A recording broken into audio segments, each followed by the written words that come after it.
Melissa, how the fuck are you? Hi, I am so tired. Just the way to start off the podcast. We need to bring the energy way down. Way down. This is too much, but I want to tell you why. Well, I know why, but You want to pour a drink first? I need to pour a drink first. Yeah. I also need to address that before we got on air, you started this off with being like, lie to me. Lie to me. Tell me I'm pretty. Tell me I'm the That best, wouldn't be a lie. best guest. Oh, really? Yeah. Thank you. That wouldn't be a lie. I actually wanted you to tell me that I was perfect. And you That would said- be a lie. Yeah. There it is. There. You hear that? Doesn't think I'm perfect. My fans are going to fight you. They can fight me. Mm-hmm. I will fucking take them on like 20 at a time. Just Ooh, you don't know what you're starting. Oh, my God. Oh, I've been around a long time. Yeah. You got this? I got this. Okay. All right. Back down, boys. It's fine. We'll be friends by the end of the podcast. Well, at the end of the day, real people aren't perfect. That's true. You're a real fucking person, so I am. Yeah. I hate to break it to you. Probably not perfect. Oh, my God. Have you seen my imperfections already? What? You saw right through me? No, I just realized that you're a human being with a pulse, and Yeah. like, you walked in here, you just did not materialize. And True. All right. sorry. Oh, man. This got real. Yeah. I'm here for it, though. I feel like I get a lot of people telling me that I'm beautiful all the time. And I appreciate it. I thrive off of it because when you're in front of a camera, you're in front of something all day long, like you need some positivity because there is a lot of negativity. But it's kind of refreshing when people are like, hey, you're not perfect.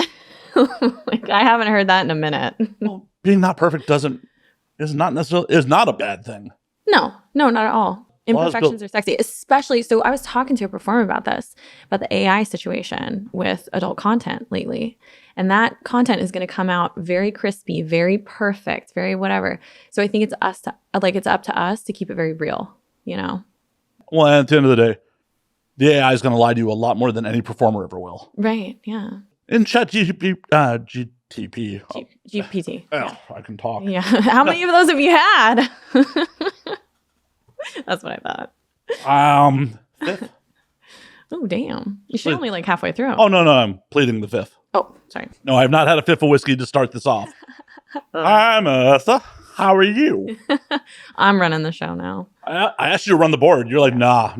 I probably should have. I just would have turned everything down and been like, hit it. You're like, we don't need to hear Slayer. It's cool. Yeah. This is just the Melissa show tonight. Yeah. You just hear me giggle. 2 hours of Melissa just giggling. I smell a winner. Oh, Jesus Christ. Printing money right It's there. ASMR. Somebody would really be into that. They are. Yeah. Just not here. I know. Sorry, guys. I'll make it more interesting. Should I moan instead? Nah, that's cool. Really? Okay. I mean, if it happens organically, you don't have to put on a performance. It might. Yeah. Well, if it does, that's fine. Okay. How about this? Let's bring it up in convo. Give me your best porn moan. My best porn. Like a female one. Ah! Oh my God. That was really interesting. It was the little like lilt on the end, like the I've never heard that before.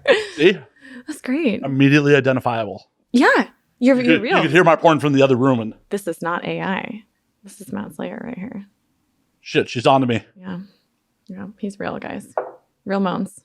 If you ever hear that noise out of me during sex, like something has definitely gone wrong. Happened. Something went in the back door. Oh, that would be more of a ah! Not a giggle. No, definitely not. Definitely not. I have intestinal problems. I clench up so hard if a finger even goes anywhere near there. Oh my God, you need to relax. It's great. No, I don't need someone drilling for oil. No. Okay. And I'm not doing gummy bears and salad before a hookup, so. Yeah, that's the best part, though. The Gummy bears and salad? No, I'm just kidding. I don't know. What do I know about, I hope something, maybe. Yeah, a few things. A few things. Yeah. You've had anal sex once or twice? I don't know if my fans want to hear that. No, I'm just kidding. What's your technique for getting it in? Relax. And actually, if you push out a little bit when you're inserting anything, it feels great. Oh, I meant your insertion into other people. Oh, my insertion in other people, lots of spit. So is that too much? No. Oh, okay. I was just making it weird and turning it around. I know, I love that. Let's just get it really fucking weird. Let's make everybody really uncomfortable tonight. That's like my MO. That's the energy. Yeah, I love being sarcastic with people and kind of like poking fun. Since I'm still kind of new in the industry, sometimes I really put my foot in my mouth because... Not literally, right? I can, but no, I'm talking figuratively, like on set, like kind of teasing like my male talent or, you know, like teasing the director. And they just kind of look at me like, what did you just say? And I'm like, it's a joke. It's a joke. It's a joke. But well, sometimes that shit flies right over people's heads. yeah. Yeah. I tend to mumble too. Well, that's So good for it'll be podcasting. like, yeah. So anywhere. And I just, you know, but yeah. So they'll be like, what'd you say? And I'm like, nothing. And then it probably sounds like I'm bitchy because I'm like mumbling under my breath, but really I'm trying to be funny. See, we'll just get you to the point where you're just like yelling the comedy at motherfuckers on set. Like, Yeah. Yeah. I'll do my best. My stick right now is making like funny little TikToks on set that are like kind of sarcastic because I've had directors lately, they really want to utilize like their performers' social media to promote their scenes. good move. Right. That makes sense. But usually like you're not allowed to use your phone. You're not allowed to take pictures, like whatever. And now recently I had a director be like, pull your phone out, take a video saying, hey, I'm on set with this company. I'm shooting for this and I'm having a great time or something like that. I said, cool, no problem. So I grabbed a crew member and I held up the phone and I go, you guys, I am on set for this company today. We're shooting a great scene. I'm going to be taking social media stuff all day. Like, we're going to be so great. Like, I'm going to be going live, like whatever. And I had the crew member walk up and go, Melissa, it's time to get back to work. And then like, and I posted that and he was like, that is not what I said to do. And I was like, well, that's what you get. Right? It's going on my social. My brand, not yours. My brand. Nah, I think you loved it. Maybe a little. Yeah. Yeah. Got to keep it interesting. Hopefully. That's probably me vibrating, even though I fucking phone. Is that, no, I think it was me. Oh no. I'm kind of popular. No, it was me actually. Oh, okay. I'm popular too, Melissa, believe it or not. Me? It was me. Are you texting me? Are you texting me from across the table? I did. Like, please don't. Yeah. But to go back a little bit. Yeah. It's specifically in Chat GDP's like thing, like, this may lie to you. Yeah, I've heard that. What do you think the AI sex bots are gonna fucking do? Oh, baby, you're so hot. You're the most handsome man I have ever seen. Whereas like I like to skirt around that. I'll be like, you have a lot of confidence, you know? So then I don't have to lie to either one of us, you know? Like, you're great. You have a great personality, you know? Such a great personality, I can run laps around it. Yeah. It's so big. So big. So yeah, good luck with that AI. I think it's going to get boring. I think part of it depends on the price point. Mm. Because dudes are always looking for the cheap fap. Yeah. Yeah, that's why, I mean, I guess as a performer, you got to kind of like build your brand. So you have something over Well, AI. you have to have like the interpersonal connections with people. It's what these dudes want. They want to like have the illusion that, oh my God, Melissa wants me. Yeah.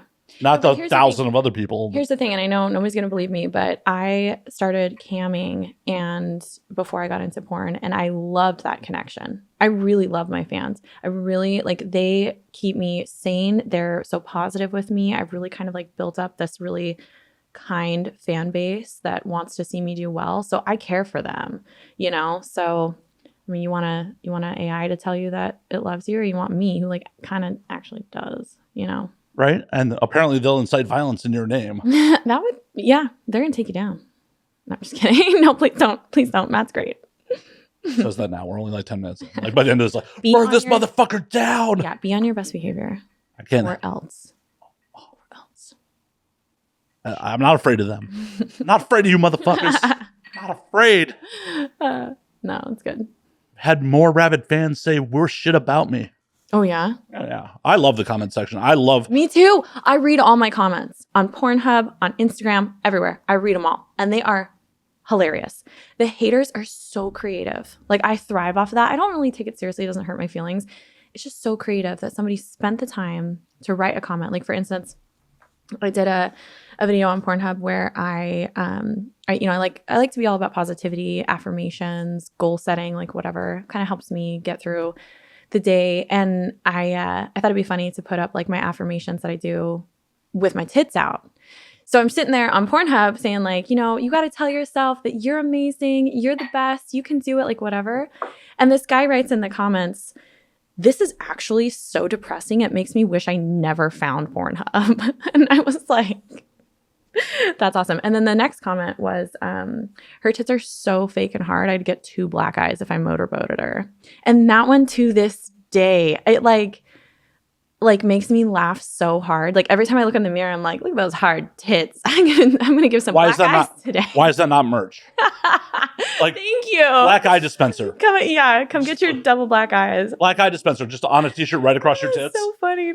Yeah, because like my boobs are actually really soft, but like fake tits don't bounce as much as like natural. So I get it. He's obviously a natural tit guy. He hasn't lived. It's modern science for a reason. Right. Yeah. Modern fucking technology. I also had a bunch of fans say I'd pay a lot of money for those black eyes. I said, great. So it's all good. It's creative and it's funny. Next AVN, set up the black eye booth. Yeah. Yeah. Like a kissing booth. Black eye booth. I love that.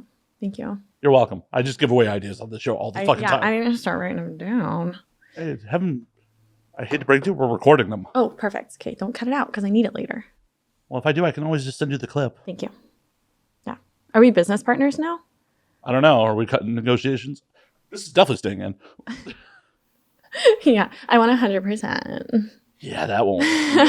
That's pretty shitty negotiating. Yeah, pretty bad. Pretty bad. Like, they made me turn in my circumcision over that. Oh, ouch. Sorry. But like put it back on. I think they kicked me right out of the tribe, so. You want to hear something crazy? I always had not had sex with an uncut dick until I did porn. And I love it. I love it. And girls even now are like, oh, like, never. Is it weird? Oh. And I'm like, it's pretty great. It's self-lubricating. Yeah. Like, yeah, that like. No, stop. No. Clean boys only, please. Hygiene is a must. But no, that like lack of friction because there's like little extra. It's fantastic. So, yeah. Well, thank you for telling me about something that I will never experience. It's also really good for anal. Okay, everybody wants to do their first anal with an uncut dick. So, once again, I know you really want to know. You want some more uncut dick facts? Of course.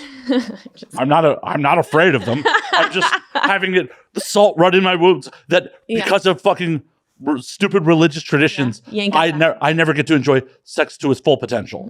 But then again, cry about it. I'm pretty sure I would not get much accomplished if sex felt better. Oh, yeah. Right. Like, you uncuffed dudes, like, I don't know how you get it out of the house, or they're like, I could just do one more. Oh my God. Yeah, maybe. I don't know. Either way, it doesn't bother me. Well, I hope not. No, it doesn't. But some girls, it does. Well, yeah, but that's just societal norms. Yeah. Yeah, it's a bummer. I really like European guys. Like, there's a lot of European guys in the industry, and most of them are not cut. And I'm like, yeah, I guess I kind of found my people. You're just going to run away to Europe. You're just going to skip LA and off to Europe. Totally would. Yeah, I want to live in France so bad. Why aren't you? I don't know. I've got a lot to do over here. Like what? Know? What's more important than going to France? I know. Well, I did. I just went to Paris for 2 weeks. Yeah, it was super fun. So I kind of got my fill for a minute because they're having like all the protests and they're burning their trash and stuff. So it was pretty wild, but I loved it. It kind of reminded me I gotta do more here so I can retire over there. I think Pamela Anderson did that. Well, just maybe not go Pam's whole route. Why not? Hepatitis isn't so much fun. I'm looking for a Tommy Lee, so let me know where you are. I guess we're trying to make a love connection for you. Why did you think I came on the podcast? Oh, sorry. I didn't realize we're here for the Melissa dating game. Yeah, I'm looking for a man. You thought I just wanted to have a drink? Yeah. Oh, whoops. Maybe promote yourself a little bit. I don't know. Oh, okay. Cool. Yeah, Melissa Stratton on Pornhub. Thanks. Plugs are at the end. You can tell Melissa's never listened to a full episode where it's just like, just gets the clips because she's like, I don't know the format of this fucking show. I don't understand. I should be promoting myself every 5 to 10 minutes. Mm-hmm. Yeah, so we do have a marketing background, so you got to say everything 3 times. So, Melissa Stratton on Pornhub. That's 2. Melissa Stratton on Pornhub. .com. Pornhub.com. You think they need the .com to find it? I hope so. Okay. I'm sure they can make the sound like the, you know, like the little intro. Maybe someone's camping.net. Oh, God. No. I'm not an outdoor girl. No. What? Wait, what did you just say? That they're camping.net. Not like camping, like someone sitting on the domain. Oh, sorry. That would have been the weirdest segue ever. Yeah, I was like, sir, what? I'm not into it. Yeah, like I look like I want to fucking rough it. Dude, same. No, I want to be comfy when I fuck, honestly. Well, I want to be comfy when I sleep, fuck. Oh, that too. Sorry. Yeah, I want to be comfy in my life. Jeez, Melissa, you don't have to have sex all the time. Do though. You don't. Yeah, no, the worst part about porn is the more I have sex, the more I want it. Well, I'm sorry, you're going to have to make it for about another 2 hours so you go find someone to have sex with. Oh, damn. It's kind of a long time. Can we cut this short? I mean, sure. Okay, cool. Can I gotta make a dick appointment while we're sitting here? I mean, if you really have to. if you want to play like how long would it take me to queue up a booty call? I don't think this is going to be a long-lasting game. No. I'm actually kind of disappointed that you didn't set one up for the minute this wrapped. Yeah, I thought that like we did content on the show. Like I thought you were going to bring somebody to fuck me like after. Oh, I have to get your booty call. I see how it is. Yeah. I see how it is. I don't know. Who do you know? A lot of people. Okay. Wow, that sounded conceited. A lot. I know a lot of people. I know a lot of people that would be willing to fuck you. So. Oh my God, thank you. You're welcome. Nice. I'm here to help. Mm-hmm. So I can make some calls. I don't know who has. Actually, I do know someone with an uncut dick that I could probably call. So. Yeah, that'd be great. I'm really feeling that. Really feeling that right Well, not yet, but in time. Mm-hmm. Mm-hmm. Yeah, not literally. Am I making you drink? No, my alcoholism is making me drink. Oh, all right, chill. I like it. We're both from the Midwest, so like this doesn't like faze me, you know? Well, no. Like we could have done this at 11 o'clock and it would have been like, woo. There have been many morning shows. Fuck not, yeah. You know? Have a beer. Have you ever heard of a red beer? I don't think I have, actually. Yeah, we do red beers for breakfast every once in a while. It's literally a beer with Bloody Mary mix or tomato juice. Okay. That's it. So it's not like a Bloody Mary. It's just a red beer. So suck on that. See, my guys in Chicago, we used to do a Guinness based in your Bloody Mary. Oh, that sounds like garbage. Oh, it is amazing. Really? Yeah. Oh, you know, because Guinness is kind of like that bready, like wheaty. And it's not a lot of Guinness. A little bit of Guinness. A little bit. We'll splash. We'll splash in the bottom of the pint glass. You know, I'm going to try that. So definitely with like a pickle. Okay. And maybe a little spicy. Yeah, of course. Okay. Yeah, we'll do a breakfast podcast. Oh, I mean, you're going back to Chicago, right? Yeah. You want to come? No. Oh. I left for a fucking reason. It's cold as fuck there, right? Right. I don't know why you're there still. I know. No, I love it. I love the vibe in the Midwest. I lived out here when I was younger. And it didn't like resonate with me. I felt like I was always struggling, especially emotionally. It's just like really intense here. And I couldn't like match the vibe. So I found a great spot in Chicago, the Midwest, and I bought a house and I love it. I never want to leave. Are you in the city proper or are you out in the burbs? No, burbs. Yeah. Yeah, I'm far, but it's kind of small. So I just say Chicago. Well, yeah, I mean, that's what everyone from Chicago does. Right, yeah. And I'm not trying to be a poser. I know I'm not in Chicago, but like, I'm not going to tell you where I am. Right. I'm not going to ask you to either. Yeah, well. But it's one of those things where like, whenever you meet someone from Chicago, like, oh, I'm from Chicago. Okay. In or out. Yeah. Well, no, it's first, like, what part? Yeah, what part? And then it's usually a Palatine, Schaumburg. Yep. Yeah. Like, no.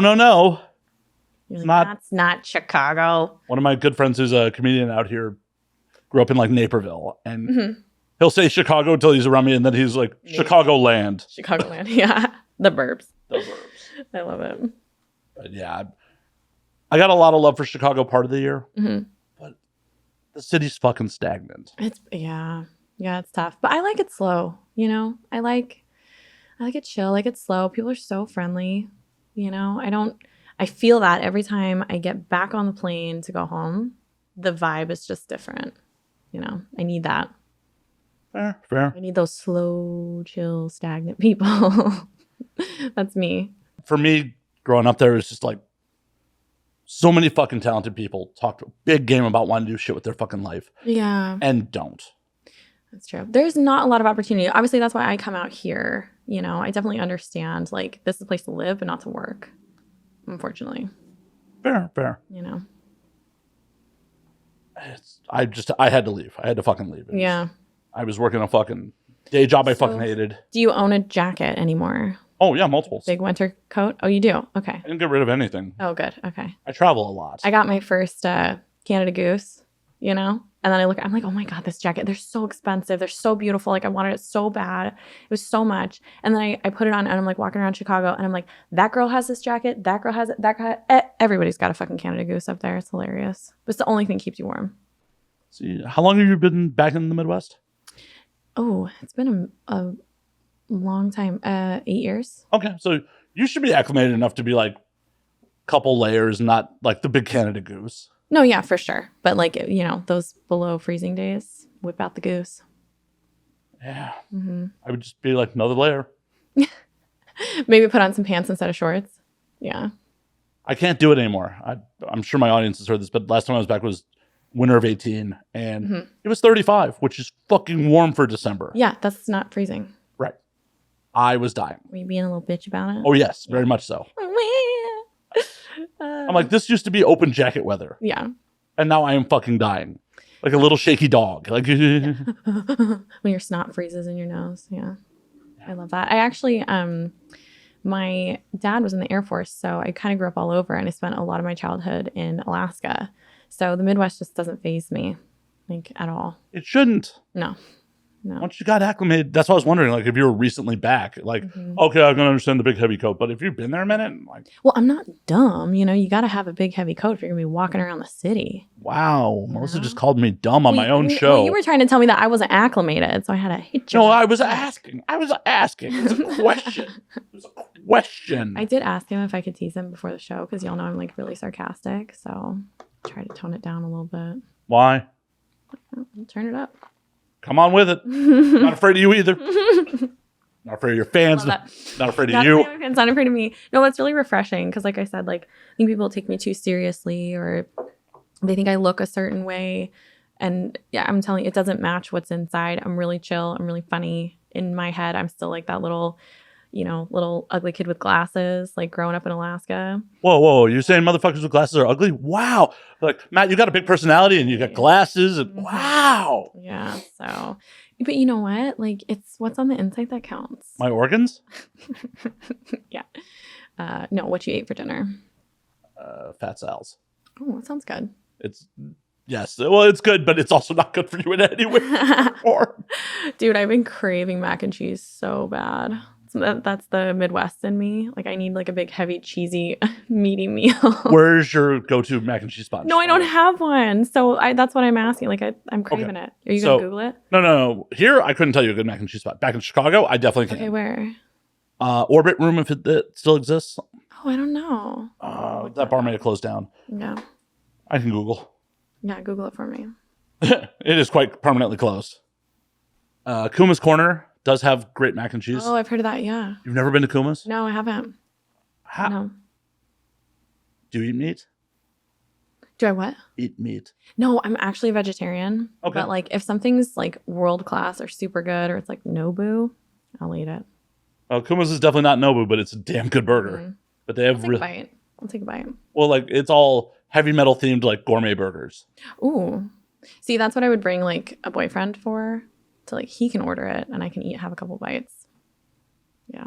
Or you could just show off how much of a baller you are and just buy the burger, take a couple bites. Bite, put it back. And they'll be like, something wrong? Like, no, I'm a vegetarian. I just had to try. I just wanted to try it. I actually did that. One time I had a fan that's become a friend wanted to take me to dinner out in LA. There's a really great vegan place I wanted to try. And he was like, all right, got a reservation this time. I go, great, I'll be there. I show up, he's not there. And instead of turning my bitch ass around, I was like, I would like to sit down, please. And I ordered one of everything. And they looked at me like I was crazy. And I took one bite. And I was like, all right, send it all back. Like, I'm good. You know, they're like, do you want a box? I was like, nah. It's the best dinner I've ever had. So. Speaking of vegan joints in LA, have you been to Doomy's? No. Ooh, I'm going to write that down. It's a home-style cooking vegan joint. Oh, yum. Like, it is supposed to be, meat eaters are supposed to appreciate it. Oh, yeah, on Vine. Yep. Okay, perfect. They are... Open late, too. They are, yes. Till 3 a.m. Mm-hmm. All right, we got time. Yeah. We got time. We do. You can get your vegan food. Too much time, actually. I'm pretty much done here. You have another hour and a half before you can make that booty call and get your vegan food. Yeah. What happens first? Is it the vegan food first, then the booty call, or do you work up a sweat, then go get the vegan food? Ooh. I probably would work up a sweat first. Yeah. I'm a fan of the quickie, too. So, like, we're not going to be fucking for hours. Like, I just want, like, 15, 30 minutes, and then... You know the average sex session lasts 7 minutes, right? 15 to 30 is not a quickie. We're not having average sex over here, Matt. I don't know. Okay. I've never experienced non-performative sex out of you, so... Oh, okay. I have no idea what it's like in the real world. Yeah. Yeah, it's been a minute. It's been a minute since you've gotten laid off camera? Yeah. Why? I don't know. I like to take really good care of myself off camera. I'm really picky, you know. You're like, I like the Midwest vibe, but not so much the Midwest dick. No, Midwest guys are so shy. Oh, it's so painful. And like, obviously sex work is like really, I mean, some of them are really laid back. They're just kind of like, that's cool, but obviously very traditional. So it's just probably not in the cards. That's fine. I really like being alone, honestly. Well, yeah, you kicked them out afterwards. Yeah, right? Get the fuck out. I got vegan food to get. Right? Had enough of your sausage. Right. Thank you. Yeah. Have a good day. There's the door. Right. Mm-hmm. You're still here? Why are you still here? Right. You can sleep in. I'm going to go. Well, then you got to go to their place. Yeah, that's fine. I mean, that's obviously the right move anyways. Yeah, I like being at someone else's house for sure because I don't really like people in my space. I feel that. And it's also like, then you can just leave. You don't have to have the awkwardness of like, oh, you're still here. Go? Yeah, totally. Okay, so we're not fucking because we're not going to be able to figure out who's going where. It's like... Oh, no, I'd have no problems kicking you out. Don't worry. I love it. Like, you're still here? Yeah, I made those little like eyes at you, like, but it's so late. Yeah, I would definitely roll over and go to sleep. Oh, okay. Like, I might wake up in the morning, you're still here, and I'll be like, huh? Yeah, ma'am, you making me breakfast? No, it'll be vegan. I'm not. No, I'll make you eggs. I'm not vegan. I'm vegetarian. Still, well, where's my bacon? Yeah, I'll make you bacon. I'm just not going to eat it. Well, that's sad. Yeah. That's sad. No, it's not. I love the smell. Like. So why do you not eat meat? I just don't like it. And I also read like that Eat Right for Your Blood Type like book. And it says that like A blood types should be very low animal protein, like really high veg. I didn't finish the book, so I've got really bullshit information. But I said, okay, cool. Let's start with not eating so much meat. And it really changed my life. At least you acknowledge that. You're like, I don't have all the facts. I'm so ADD. It's like, I got 5 minutes and then we're moving on to the next fact. Yeah. I can tell from the conversation already. Yeah, it's very all over the place. It's okay. I will try to keep your attention for part of the podcast at least. What'd you say? Were you? I'm just kidding. Stranger, Melissa, nice to meet you. Stranger danger. How'd you get in my house? So good. Yeah, it's like you texted me the location. Do you know how many times I had to look at that on my way up? Like, I cannot retain anything. Once again, why it's written down. Yeah, thank you. You're welcome. I appreciate that. I mean, I do want you to show up and actually do the show. Like, yeah, here we are. Like, I didn't want to just build the set and be like, I guess I'm drinking alone tonight. Fuck. No, I love to chit chat. So if somebody wants to fucking call me up and chit chat, I'm there. Like, I am there. I will just call you up and be like, so Melissa, I'm going to tell you about my day. Yeah, I would love that. Aw. Chitty chat chat. I always like pop a headphone in and like just like clean my room or like, take my makeup off. I do that all the time. Well, if you ever miss the sound of my voice, there are hours of it on the internet. You do have a really nice voice. Aw. Glasses, big personality, nice voice. Yeah. Aw. She really does skate all around it. I'm doing my best, okay? I'm trying to find positives here, Matt. This is difficult. Struggle. Jesus. Oh my God. How much affirmation do you need? Oh my God, it's not working. I really enjoy people that are self-deprecating. Like people that really are very confident, very sure of themselves, I find unnerving. Why? Because they're so mentally like sane. Like I'm definitely not that. No, you're not. And I think that's why I like you because, you kind of like recognize as like you're a little cuckoo. And I'm like, yeah, I get down with that. And that was a compliment. I tried. I know. That's why I wasn't acknowledging it. Thanks. You're welcome. It is no mystery. I'm single. Well, I'm sure your army is happy about that. Yeah. Like, that is the weirdest disconnect with porn fans for me at times. Is like they're like obsessed love with whoever their favorite performer is, like when they in a lot of cases don't actually know them, and then get very upset when their favorite performer gets into a happy, healthy relationship. Yeah. Like if you love this person, don't you want them to be happy? Yeah. That's how I feel. But jealousy is like a big thing. And I feel like it shouldn't be though. Yeah, it shouldn't be, but we're human and still an AI. Where did you do? I thought you made me do a CAPTCHA on my way in just to check. Right. I'm the robot, not you. You're the robot. Oh, that's really creepy. Actually, did you hear that story about they kind of were testing out how devious the AI could be, and they gave it $60. You heard this? Yeah, you're nodding. They gave it $60 and they said, make more money. And so it wanted to start a business with a website, and it couldn't bypass the CAPTCHA to start its website. And so it hired a TaskRabbit with the $60 that was a human to click the button for him. And he did it. And I heard like a little snippet that said, like, the person said, well, you're not a robot, are you? And the robot said, no, I'm blind. So it lied. It full on lied and just like bypassed. And it was able to start. And this is how Skynet wins for $60. Yeah. We totally like tangented it off there. Like, I'm so scared. But we totally tangented it off on the fans and the, being upset about their favorite performer being involved with people. Oh, yeah. I don't know if that was an intentional tangent or not. Yep, next. Okay. Just kidding. Well, fine. Yeah. Well, and especially because like I see it in the YouTube comments all the time because like for whatever reason, people's fans go to directly interact with their favorite performers that do the show in my YouTube comments. Like, yeah, bro, they are never going to see this. I check all my comments. Are you going to check my comments though? Yeah. Most of them. For the first like week, yeah. I'm nosy as fuck. I want to know everything that's going on. And I really feel like it does help me create a brand. I really want to know what people want to see from me because I'm not out here like, well, I'm doing what I want to do and what I want to do for fun. But it is nice to have a little bit of direction, in terms of that. So when people are tagging like, oh, work with this person, I do sometimes kind of take that into consideration. So it's fine. I know you talked about that on your own podcast, actually. Oh, did I? Mm-hmm. Yeah. Oh, yeah. You listened to my podcast? Uh-huh. Oh, that's so embarrassing.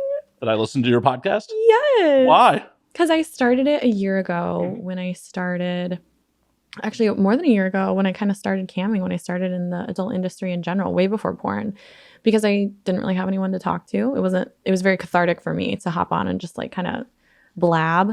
And I look back and it's like so cringy, but it's cute. Well, that's where I started. Hats off to you by doing a solo podcast. Like, yeah. I've been doing it years now, and I still find it difficult to just talk into the mic without another person present. Yeah. So hats off to you for doing that. I didn't listen to any of the old stuff. I listened to like one of your more recent episodes. Oh, nice. Yeah, I put the recent ones on YouTube too. I didn't look. I just went audio. You didn't want to see what I looked like? I know what you look like. Oh, okay. Naked? Yes, I've seen some of your content. Thank you. You're welcome. And you haven't even seen anything beyond my clips. Ouch. No. There is just like we're not on the same. We maintain a power hierarchy here, and I'm gonna have it for now. Okay. So my confidence crushes you. Okay. I'm not worried about it. Yeah. But, okay. So you watched the ones on YouTube? No, I did not. I mean, you listened. I listened. My ear holes. Yeah. Not my eye holes. Not the eye holes. But you just talked about the comment section. Like, for anyone who's interested, you should go listen to that too. Oh, thank you. This is where you plug yourself. Yeah. I'm just kidding. I do have a podcast. It's called College to Cam Girl, which pretty much describes my journey here. And it really is just me solo talking about my experiences from my perspective. So it's not fact. It's not even researched. It's just what I've experienced. Well, I often tell people they should not be taking anything that they hear on a podcast as gospel. Entertainment, not education. Right. Yeah. I have bad takes and opinions on almost everything.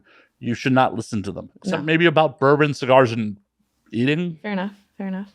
I do know good food. Yeah. Do you smoke the Romeo and Julieta? Mm-hmm. Is that, yeah, I've heard of those. Those are good. They're all right. Nice. Okay. What are the good ones? It's about, your tastes. Oh, okay. It's you got to chew on it a little bit. No, it's not even chew about it. It's like, do you want a lighter smoke? Do you want a more robust smoke? Like wine, whiskey, all that shit. It's a matter of palate. Yeah. It's not just like, this is the best cigar. Mm-hmm. Like, no. Okay. I have different tastes for like, like, oh, I want a big, heavy, robust smoke today. Or just, I want something fucking light, It very much matters. Okay. I don't think anything should just be like, this is always the best fucking answer. Yeah, that's true. At least when it comes to shit with, taste and. Well, yeah, because preference is like respective, you know? Right. Like not everybody has the same, and that's how it is with porn too. Not everybody likes the same type. So I love the phrase that's like, don't yuck someone else's yum. You know, like I've got a lot of guys that love my armpits. They want armpit licking content. Right. And you're cringing. It's like, oh, what the fuck? I'm not cringing. Like, I'm laughing. I'm laughing. Yeah, it's fun. It can be funny, but like I have really gotten into it because I'm starting to like understand like that is so yummy to them, and I'm not going to yuck it. Have you tasted your own armpit? Of course. What do you taste like? It's like skin. It's not really a clean armpit is great, and your armpit's actually very sensitive because they're kind of an erogenous zone. You know? I know. Like this tattoo goes into my. Oh yeah, that hurt like a motherfucker. Yeah. And that also was done freehand, so it was surprise. Oh wow, we're going up there. Yeah, it was literally like my tattoo artist who I'd known for years that was done at the Chicago Tattoo Convention in like 2008. Oh nice. And he's like, "Do you trust me?" I'm like, "Yeah, man. I've known you for like ever." And he just did that freehand and like, "Oh God." I'm just sitting here like on the table. Immediately regretted our decision. Like, you're making me have trust issues right now, man. Yeah. No, I love a good armpit lick. But I have that in a couple scenes coming up too. I'm sure the dudes want to, have you taste a dirty armpit though. Yes, I love BO. Clean BO, which means like you've showered and then worked out. That smell. Okay. The pheromones. I don't want, we showered, we worked out, we have deodorant on, we walked around all day, we're really like not stinky. I want like your actual body odor. There's a difference. Fair. And you can't lick deodorant because that aluminum, those chemicals, it creates like a film in your mouth. So unless you just have on like a really natural deodorant that's like coconut oil or nothing, I will not be licking. I hate to break it to you. You can lick it. It's just probably not advised. No, it's definitely not advised. It's icky. You'll never do it again. And I want you guys to enjoy it. Why? Will it kill you? No, you'll just be like, oh, Jesus. It might just like zzz, Well, I don't know. It's poison. your brain out. It says do not take internally. It could be poison control. Just like, well, now I have to call the ER. Yeah, no, that's what I'm saying. It has the weirdest film. Like you'll just take like a little lick, like, and then all of a sudden your whole mouth is coated in like this weird film. Are you licking deodorant sticks? No, I'm licking armpits with deodorant on them. I'm trying everything. Okay, like I'm not gonna yuck someone's yum. I'm gonna try everything once. Melissa's just sticking her mouth wherever. I literally am, and that's fine. You know, you got to be clean. You got to be kind of cute, and put my mouth on you. Word to the wise. Word to the wise, folks. Be clean, a little cute. Don't wear glasses. Watch out! I'm gonna put my mouth on you. If you like it or not. Whether you like it or not. No. We're very big into consent here. Oh, consent. Oh, yes. Say yes, and then the mouth is going right on you. Am I too close to the mic? No, it's fine. To be making slurping noises? It's fine. I'd rather the audience be able to hear you. Yeah, thanks. They really don't like it when they think I'm just talking to myself. All right, well, talk to me. Ask me a question. Ask you questions. Yeah. No, just one. Just one question. Just one question. The most important question on everyone's mind. That's a lot of pressure. I can't even think of what this would be. Let's see how creative. One question. The one question. Mm-hmm. What is your cholesterol level right now? Oh my God, I have no idea. But it's probably really good. I'm very healthy. How do you know? You haven't been tested. That's a good point. I feel like I did blood work like a year ago. That was great. Well, a lot can change in a year. It's true. I'm very stressed. I'm very high anxiety. Does that affect your cholesterol? I believe so. Oh, fuck. I'm screwed. Oh, shit. I'm just fucking you up. You're like, oh, God. I got to go see my doctor the minute I get back to Chicago. Fuck. Cholesterol. No, I eat pretty healthy, so I feel like that'd be fine. But yeah, I think your good cholesterol could be low then. Yeah. I don't eat enough fat. Possibly. Avocados are for. Well, no, I really think I'm good, and I'm not going to let you psych me out. Because I'm not trying to gaslight you into like you have poor health, Melissa. You are sick. You are a sick You're dying. Bitch. You're a sick bitch. You're dying. Only one of your lucky fans can save you. Please. No, I'm pretty healthy, but no, that's really interesting. I really try to stay on top of my health. I'm in my doctor's office at least once a month about something, and they're like, "You are fine." I don't know. A bit of a hypochondriac, or no, I think just you really put your health on the line when you're in this industry, and I don't rely on TTS or the PASS system to tell me that I'm healthy. I take that into my own hands. You know, obviously, I do what I need to with, adult industry testing in order to perform. But I want to stay healthy. I don't want to catch something when I need to be working. I want to like be healthy all the time. Have you ever caught an STI or? Yeah. What'd you get? Yeah. Chlamydia. Yeah, I've had it too. Cheers to that. Cheers to chlamydia. Jesus Christ. But no, I want to be honest about that because I feel like STDs are really stigmatized, and that's unfortunate because I know how I got it was someone in the industry fucking a civilian.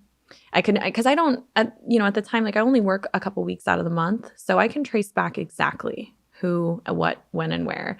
And that's disappointing, that happens. But I think it's important to know that you recognize the symptoms, you get the treatment, you move on with your life.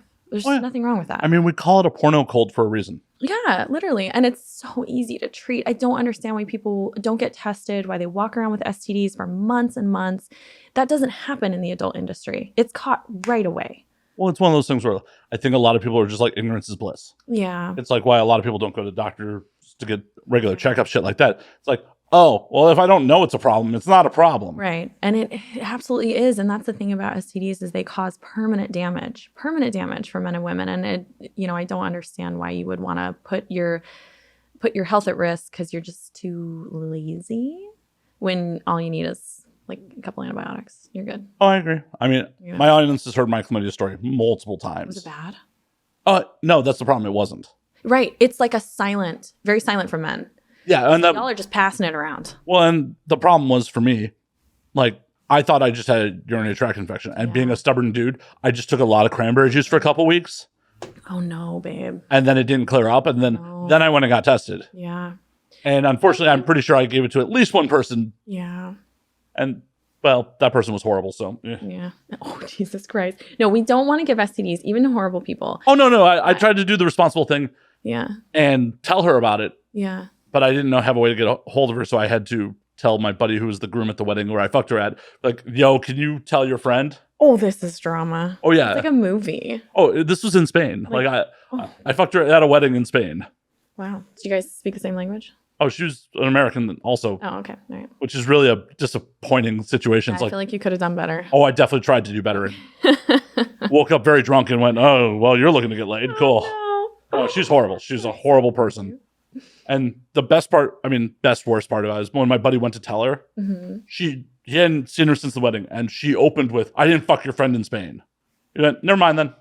Oh my God. See, that's what I'm talking about. I don't know why we're such a sex shaming culture, why we're so afraid of our own bodies and our own health. Like, I love the time I've spent in porn because it has changed my views on all of that. I feel like it's been very healing for me, What were your opinions towards it pre-porn? I was raised Mormon, so I had very anti opinions towards porn, towards my own sexuality.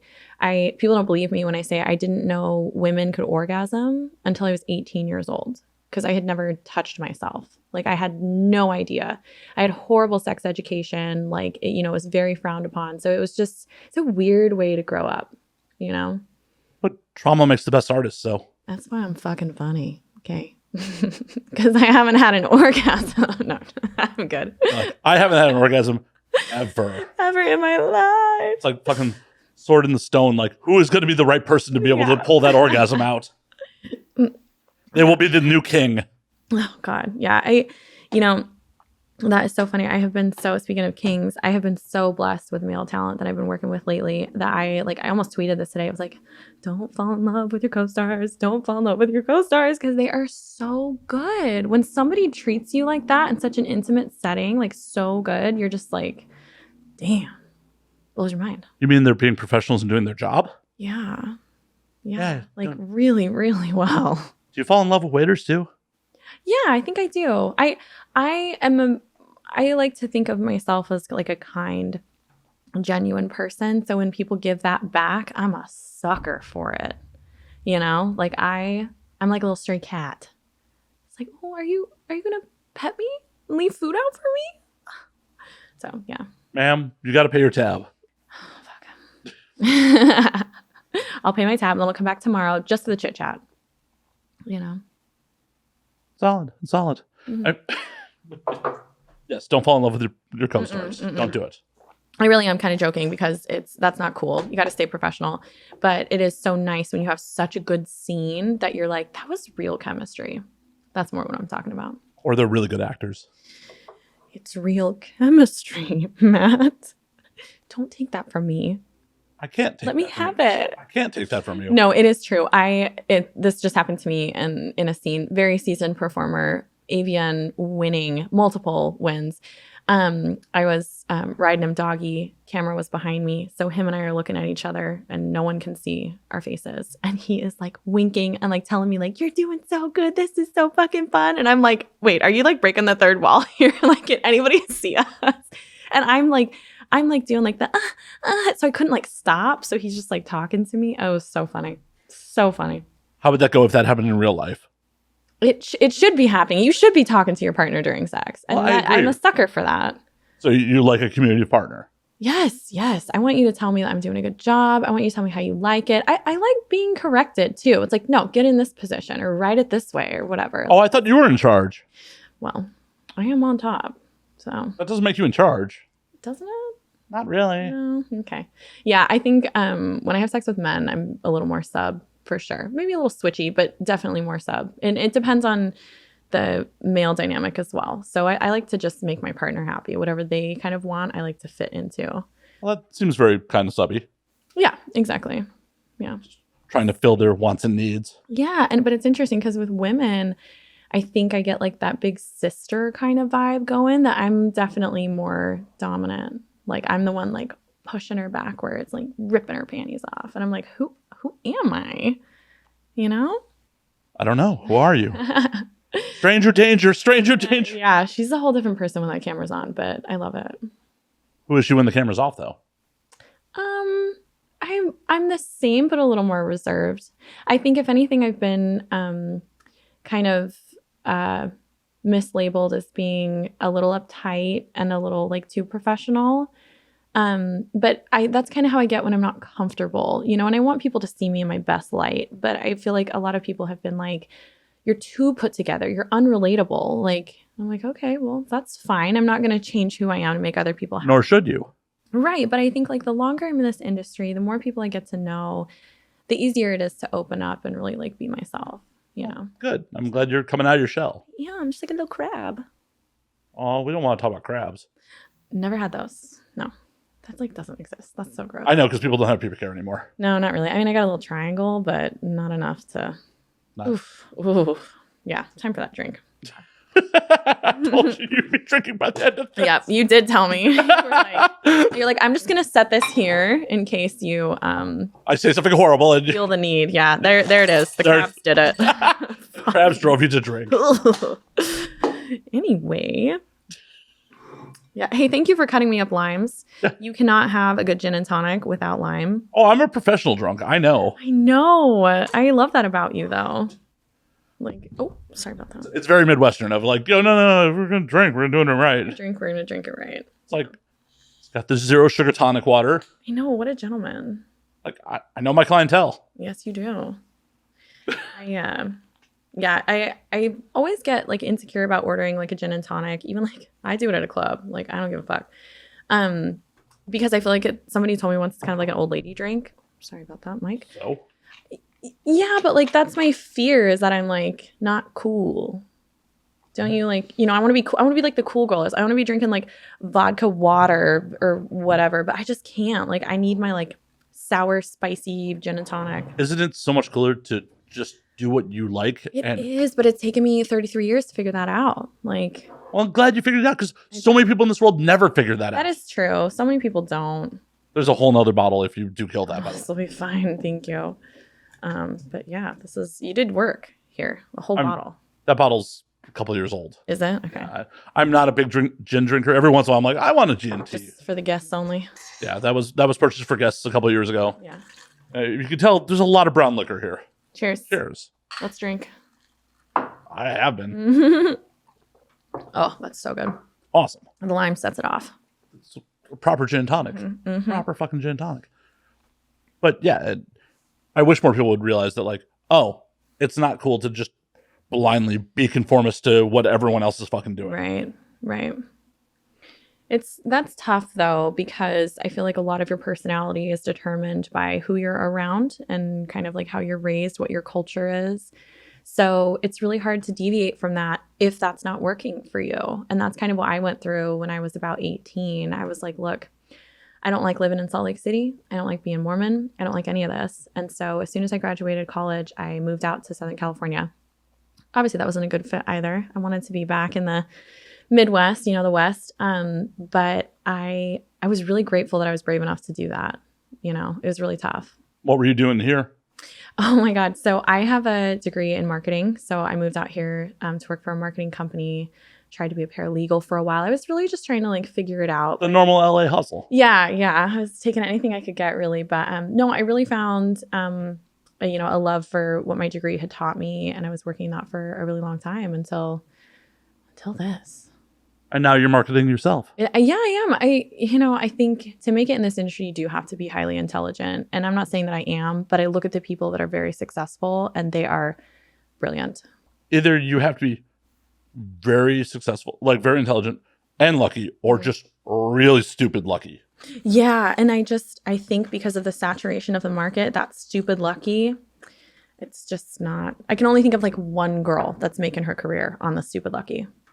Yeah, so I've been around since 2010. Jesus, fuck, I've been around this industry too long. When I got in, obviously big production companies were still a thing, and DVDs were still a thing, and contract girls were still a thing. And no shade to any of the contract girls, but there are a couple of them that were dumb as a bag of hammers that were very successful in the time because you just had to show up. Well, you just had to show up to set, and there were people to handle you. It was definitely a double-edged sword where they were successful within the industry, but there may not have been the happiest people. They may not have been because they weren't really in control of their own destiny. I was gonna say, if you're not driving what you're doing, meaning you're not following what you love, you're gonna be a little rotten. Oh, put it in my mouth. Dear. I want to so bad. My oral fixation has gotten so much worse being in porn. Everything I say, I'm I could suck that. Down, Melissa. I'm sorry. It's been a long day. I know you've had a lot of things in your mouth. I know. I've had so many things in my mouth. So many people. Right. You've had so many people in your mouth. Do you really need a microphone? My job. I fucking love it. It's good times. Well, that's awesome. How many people in America don't get to do what they love for a living? Oh, 100%. And that's where I wake up every day, you're man, you do so much. You're working so hard. It's a little insane. And I'm yeah, but I am so obsessed with this right now. I'm so obsessed with the path that I'm taking. I truly enjoy my work and what I get to do. And I love people. I love feeling close to people. I love having sex with people. It's best job I've ever had. Well, it's good that you enjoy having sex with people. People should generally enjoy having sex with people. They should. But you'd be surprised at the amount of girls that aren't in it for the right reasons. I think I'm. I would not be surprised. Yeah, right. I think I'm more speaking to girl scenes, so that kind of gay for pay kind of situation. Pillow princesses. Pillow princess, which is fine. I love a pillow princess, but you got to moan and be into it. Right. At least act, because you are performing. Do something, but I can tell it's really difficult if you're not enjoying the person that you're working with, and it's just boring. Part of the reason I never wanted to be male talent. Because you're not going to enjoy the people you're working with? Not necessarily. When you're starting off as male talent, you get very little choice about who you work with. The industry wants to see that you're reliable. And this is also back in the day where when I got in, there was only studio work. There was no OnlyFans. There was no making your own fucking content. Right. So it was just never a job I wanted to fucking do. Yeah. Yeah, it's tough. I think, it's pretty well known that if you're a male talent starting out, you get thrown in the blow bangs. You get thrown in the gangbangs. Cockies. Yep, you're jerking it yourself in a room full of, 20 other dudes and one chick who doesn't even touch you, And if you can hack it, you can do it. So I get so annoyed at the comments online. People are how do I get in the industry? And it's if you have to ask me that question, you're not going to make it. You're not. Because if you're not going to put your body on the line, you're not going to move to LA, you're not going to do it. Stop. Hell, at this day and age, you're not going to start your own OnlyFans and just jerk it solo on a fucking OnlyFans. Yeah, and for guys too, I think you forget that the main audience for porn is male, whether you are gay or straight. So if you're a straight male, I think you need to recognize that your audience might be predominantly gay. or they're looking to see the women that you work with. They're not really interested. Like, anyway, I find it funny because a lot of guys are like, oh, I don't show my butthole, but everybody asks for it. And it's like, dude, you can have the things that you don't want to do. But I'm like, dude, your whole body's on the internet. Like, what's a butthole? Right? Unless you got horrible hemorrhoids. Hey, that happens too. It does, yeah. But you don't want to advertise them. No, no, you don't. But I do love a male butthole. They're kind of fascinating. Sorry to disappoint you. Once again, I will clench so hard if you get a hand anywhere near my ass. No, not a hand. What about like a lick? Yeah, just start getting near there. Nothing, really? Oh, okay. People are really into that. Well, I'm going against the trends again. Okay, that's fine. But I talked with another friend of mine, like, who's like, oh, if I was a chick, I'd be out here doing it. I'm like, why aren't you doing it now, man? Mm-hmm. Like, well, there'd be dudes. I'm like, yeah, you think performers are performing for people they're necessarily attracted to? Mm-hmm. Like, yeah. I know your whole audience would love to think that you're attracted to every last one of them, but statistically, you're not. Statistically, no. And, like I said, I have been so blessed. I've had amazing male talent from start to finish. But every once in a while, there's somebody whose personality I don't really vibe with. It's not bad, but it's just like, oh, yeah, I hate people that talk at me instead of like with me. And that happens sometimes. I'm sorry. Yeah, fucking big egos, But no, I mean, it's fine. I mean, if you want to call the interview, we can. We are talking together, whether you like it or not. We're having a great time. We're having a great time. I didn't consent to this. I consented to talking at you. That's not what you said when you signed the paperwork. God damn. I've got to learn how to read one of these days. Read the contract, Matt. Oh, just read. Oh, that too. I'm just a pretty face. I don't know. Mm-hmm. I have lawyers for that. They do the reading. Yeah, that's why we're talking. We're not like typing. Oh, yeah. I do voice to text. Like, I didn't type anything to you. Siri told me what you told me. So what, like a third grade education? No, not even. What's a grade? Oh, yeah. Yeah, that's okay. Hey, cheers. We're, school of life. Right? These hard streets. Mm-hmm. I am wildly uneducated, but not that wildly uneducated. I like people that are street smart. I'm not that. No? No. I find you very interesting. So how did you amass all your knowledge? Wait a minute, I have knowledge? Oh my God. Yes, he does. You're very funny. Funny people, you got a little bit of trauma and you're highly intelligent. So shit. Yeah. Figured it out already. Fuck. Fuck. It is like a little bit of my job to like read people, Well, I'm the product of two people that probably shouldn't have ever been married. And, There it is. There it is. Yeah. Dude, be grateful. It's pretty awesome. Yeah, that their pullout game was trash. Yeah. That they didn't abort me? Yeah. Oh my God, no. I mean, what was super fucked up at like one point in my childhood, like apparently there was a point where they didn't detect a heartbeat in the womb for me. Oh no. And my grandmother's like, I'm really glad they didn't abort you. I'm like, thanks, Grandma. God, she meant that in the best way. I know, but it still came Let's out. Just not say the A word. My. Well, I'm pro-abortion. I'm just not for me. Yeah, just not for me. Not on me. Yeah, not on me. No. Oh no, I'm definitely, when I could get people pregnant, I was very much pro if someone wanted to get rid of that. Yeah, sure. Thankfully, I can't get people pregnant anymore. Oh, all right. Had a snip? I did. Good for you. Filmed it on YouTube. Did you really? Uh-huh. How was the recovery? Annoying, but that's about it. Yeah, probably better than a boob job. Definitely. Yeah, it was pretty bad. I mean, I haven't had a boob job, but I was in and out in under 10 minutes. Oh, yeah, no. A boob job's about like an hour. How about you go get a vasectomy? I'll get a boob job. We'll compare notes. I would love to have a dick for a day. Like, it's... What would you do with a dick if you had it for a day? So many things, dude. I mean, number one is pee. Like, that is just so wild. Like, I want to pee with a dick. And then, dude, I'm fucking something. I'd probably, like, jerk it first. And then I would see who I could get. It'd be pretty funny if, like, you had, like, the orgasm control of, like, a prepubescent boy. You just, like, stick it in two pumps and just done. Yeah, I'd be like, well, damn, that was great. Like, yeah. Especially if they give you an uncircumcised one. Yes. Oh my God, I would love that. Here's the thing. This is like really crazy, but I would love to just switch bodies with somebody so I could fuck myself. Like I see what it feels like from the other side, That's not narcissistic at all. Anyway, no, it's sheer curiosity. No, it's just like sheer curiosity. It's like, I've like felt it. Like I've had like, I've like felt it, but I'm like, what does it feel like from the other side? Like, is it really that good? How many fast ejaculations have you had on? How many times have you made a guy just fucking pop? No, I think my BJ skills are on point. So I think anybody that doesn't last long, it's usually from that. I have had more experiences of guys not being able to get it up around me because I'm too intimidating. I know. Don't look confused. I am. I'm very much confused. I had a guy in a scene the other day be like, you made way too much eye contact. And I was like, I'm so sorry. I thought that was my job. Like, you saw his soul. Yeah. He's like, I was like, I'm going to suck that soul right out of you. And he was like, oh, shit. He wilted. He's just like, yeah. whoa. Yeah. She looked at me with her human eyes. Yeah, I think that's the thing. People think I get laid all the time, but it's really kind of the opposite. Well, I'm hoping that you've gotten laid enough to have like some case data for. A little bit. Yeah.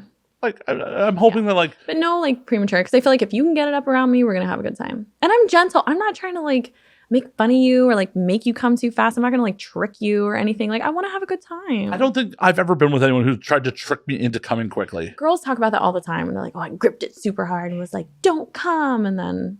That's not a trick. You don't think so? No. A technique? I think that's a woman exerting her power, being like, yeah, I made this motherfucker come. All right. That's not a trick. No. I don't think it's very genuine, though. Like, if you want to have sex with somebody, like, enjoy the moment. Don't be thinking about how you can, like, mess with them. Well, if she enjoys the fact that she had the power to make him come quickly. I see what you mean. Like, that's could be enjoyment for her. Yeah, you're right, though, because like I said, I like a quickie, you know? Your 30-minute quickie. Really, 15 minutes is plenty. 30, they better be gone? Yeah. Or you're gone? Yeah, you better, like, just be Johnny Sins. Like, if you want 30 minutes. Oh, Jesus, that's not pressure for any dude. Yeah, exactly. That's absolutely not pressure for any fucking dude. I literally just edited someone's OnlyFans content with Johnny in it, and it went for over an hour. Oh, he's wild. I literally had to tell her, like, because normally, usually I do it at a per scene rate, and I was just like, this is so long. This is so long. Yeah. Like, how much do you want me to trim? Like, yeah. And she's like, just make it good. I'm like, okay, I'm going to have to charge you more. There's so much content I have to fuck. So much. I know. Yeah, he likes like different angles and like, yeah, he looks at you and he's like, you've had enough? And you're like, oh yeah, I had enough 30 minutes ago. I'm good to go. Yeah, like it was three camera angles, and there was just points where it was just like, this super looks like this would be off-camera sex. Like, I'm just trimming this. Yeah. Not to call you out, Johnny, but it does look like you're making love to people. Yeah, I think that's why everyone loves him, because he does do that. Yeah, no, but I definitely trimmed all of that out of the scene. Aw, man. That'll be a little BTS. I mean, that's on my client if she wants it as BTS, but like, yeah, as the normal male going public, I don't think they're looking for, hey, I can't see any penetration, and he's looking deeply into her eyes. Yeah, that's so funny. I've noticed, I watched some of his content before we hooked up, and I noticed that a lot of girls go like quiet when they're with him. And I was like, okay, come on, we got to stay professional. We got to kind of like keep the energy up. When I got in that situation, I definitely understood why women would go quiet when they're with him, because he's incredibly overwhelming. Like, he's everywhere all at once. I don't know how he does it. It's like every part of your body is being touched by Johnny Sins, and he is everywhere. And it's awesome. But you're so overwhelmed. You're like, what is happening? It's great. He's got a lot of experience. I know there's proof of that. Yeah. Like if this was a legal battle, it'd be like, bring forth all the documentation. Thousands. Right. Some poor paralegal has to go through all the fucking Johnny Sins scenes. Oh my God. I would gladly take that job. I love a guy with experience. I love a guy with experience. I really get icked when people are like, what's your body count? Because I'm like, it doesn't matter. I mean, obviously you have a point of view that's very different from mine, so no thanks. But greater than one. Much more than one. Right. And yeah, I think that number really matters to people. So I look for people that doesn't matter to them. Well, as you should. Like, as I like to say to people all the time, sex isn't climbing Everest. No. Most likely, someone was there before you, and someone is going to be there after you. Oh, interesting. Like, you're not planting a flag, dog. No.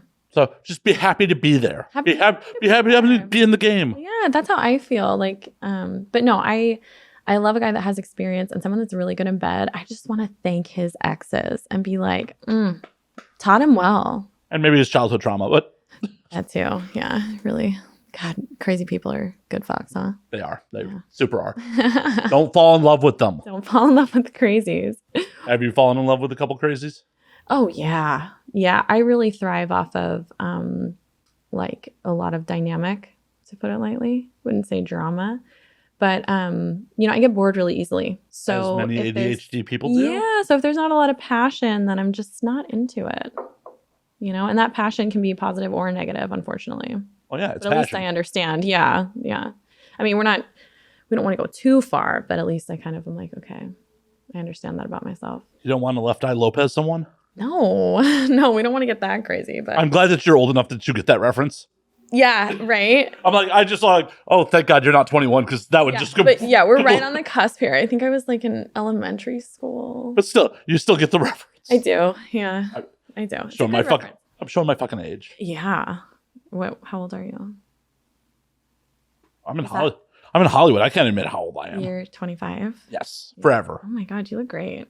Yeah, all the grays and Mm-hmm. Totally. No, I'm 42. Oh, damn. I love that. We like an older guy. 100%. Down. We're here to do a podcast. Sorry. Well, I'll call somebody for you. Jesus. You know, it's been a long day. I cannot get sex off my brain. This was a really bad idea to like try to have like a normal podcast. You were like, look, I'm not going to ask you a lot of questions about the adult industry. We don't have to talk about it. Oh, I didn't say I wasn't going to ask you questions. That is all I've talked about. I never said I wasn't going to ask you questions about the adult industry. I just said I wasn't going to ask you the cliche ones. Okay, yeah. Not the cliche ones. Like, my audience, who's anyone who's new here, who's just here from Melissa, I don't ask that bullshit because I don't care. What's your favorite position? Who do you want to work with? God. How'd you lose your virginity? Like, get into the industry. Yeah. Who cares? Come on, man. It's cliche as fuck. It is. Yeah. As you said, you held a bunch of other jobs before you got here. Mm-hmm. Nobody, especially our age group or, a little bit older, went to career day and went, I want to be in adult entertainment. No.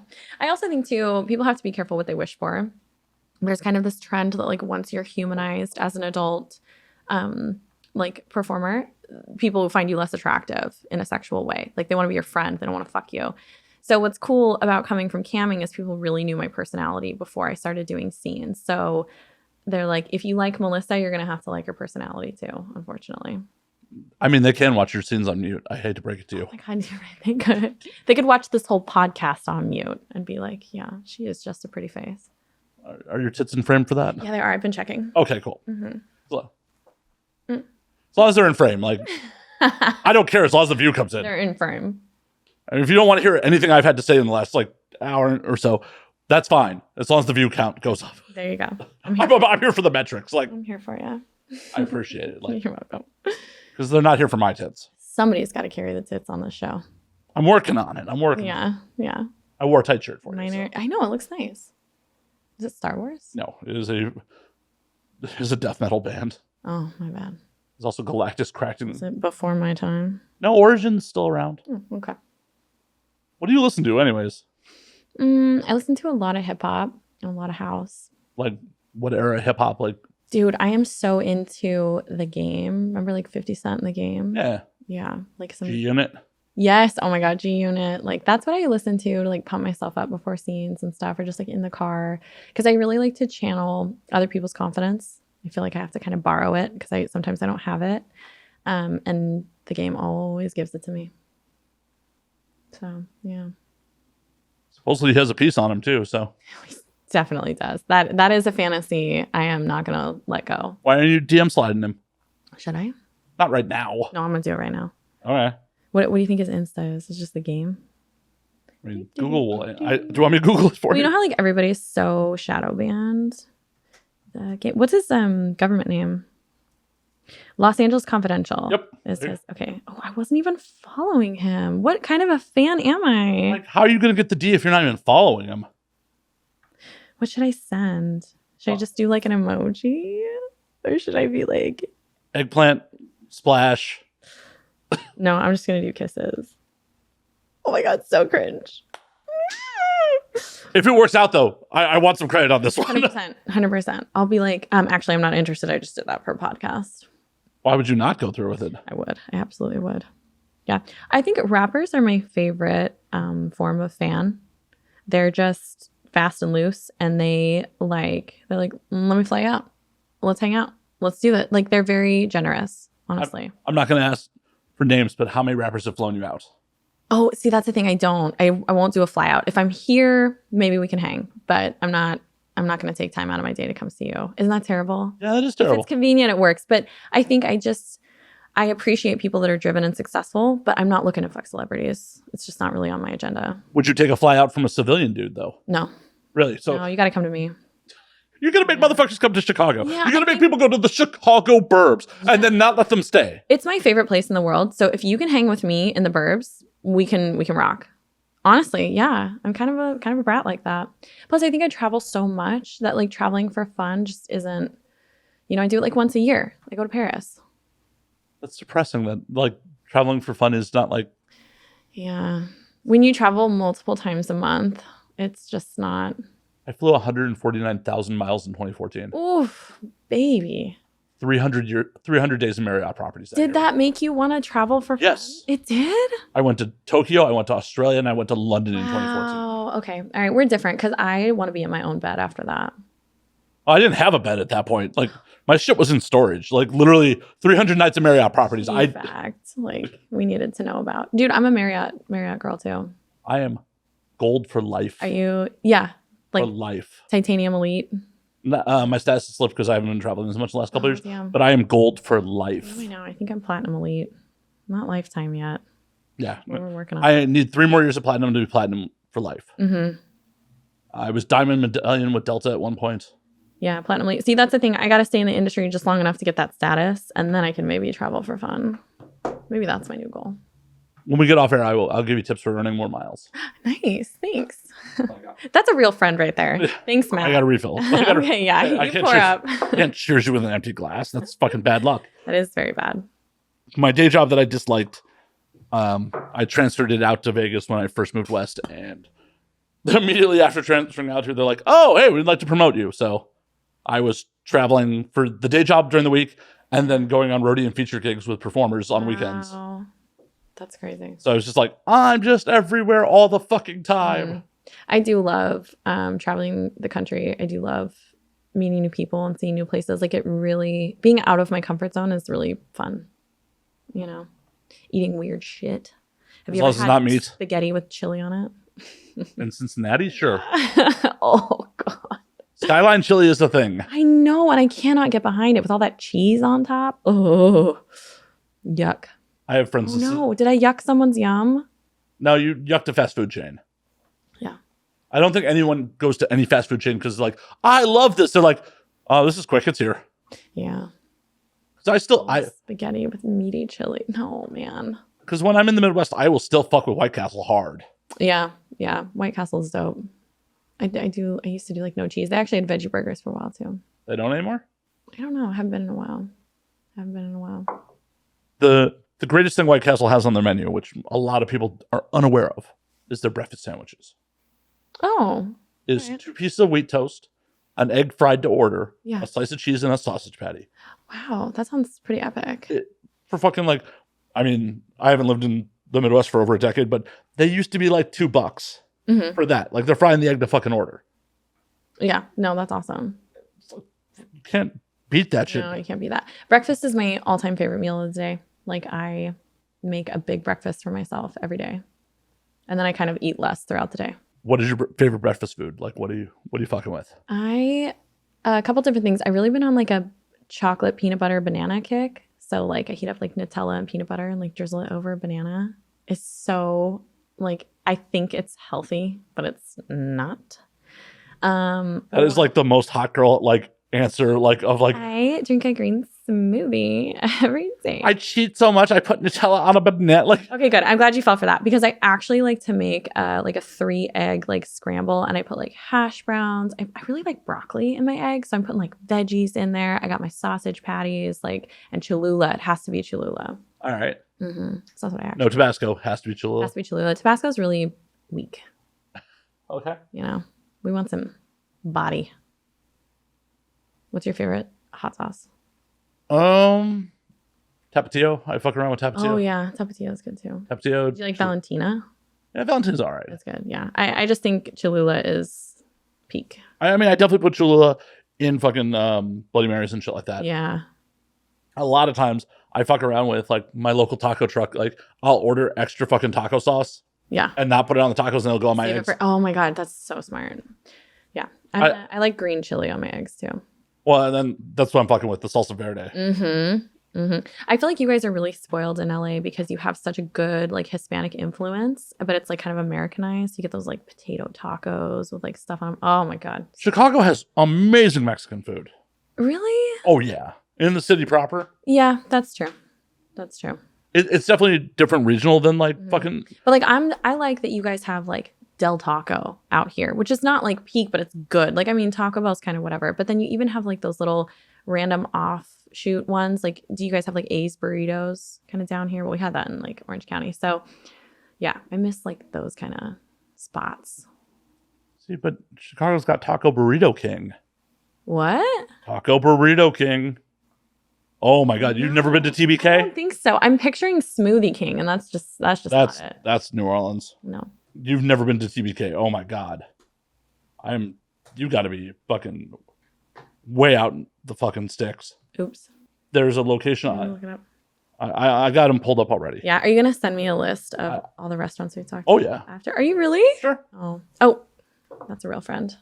Well, I'll send you fucking service industry friends back home. They're all at the same bar as the restaurants. Yes, yeah. Actually, if you ever want to go to the Museum of Science and Industry, I'll get you passes. Oh, sick. That'd be dope. One of my friends works there, so. Let's see. There's the one in Greektown on Jackson. There's the one on Belmont at 5413 Belmont. There's the one on Harlem. There's two on Harlem, apparently. Okay. There's three on Harlem. They're all on Harlem. Well, one's South Harlem, one's North Harlem. Gotcha. There's one on North Avenue. There's one in Niles. There's definitely one in like Joliet. Okay. They're everywhere. Yeah. The one up on Harlem's like. So that's what I need to put on my list. Super late night. I mean, it's. So that's the thing. I eat really healthy like before I come out and while I'm like working. And then as soon as I get home, it's just like eat everything terrible. Except for deep dish pizza. Nobody eats that. Oh, no. Tavern style is for the win. Really? Tavern style? Tavern style, square cut. Tavern style. Oh, God, yeah. I love a square cut pizza. There's a Gino's East in the Valley, right? Yes, I saw that on the freeway the other day. And I was like, what is that doing here? It's the only location out here. That's crazy. Yeah. Yeah, I'll roll up there and get a square cut pizza. Okay. Yeah. Because there actually are some legit deep dish spots. Tastes good. Yeah, no. I have probably eaten more deep dish on the West Coast than I did ever living in Chicago. That makes sense. Like, I just get a nostalgia, like, I want some deep dish. I went to Portillo's last night, though. Oh, I love Portillo's. I get like salads there, and they do a veggie dog. So, are you guys hungry? Right? Are you hungry yet? Can you do piss content on the show? No. Okay, I'll go pee in the bathroom then. Please. And we're back. Melissa's bladder is empty. Yeah, I broke the seal though, so that might happen again. Oh my God, you're gonna pee again one of these days? 100%. Probably in like 5 minutes. It's like a real thing. They did like the research on it. It is like an actual chemical in your brain. Oh, and I have a lot of anecdotal proof that agrees with them. 100%, right? But now we have the scientific proof. Saying I'm not a scientist? I'm just saying you're not always right.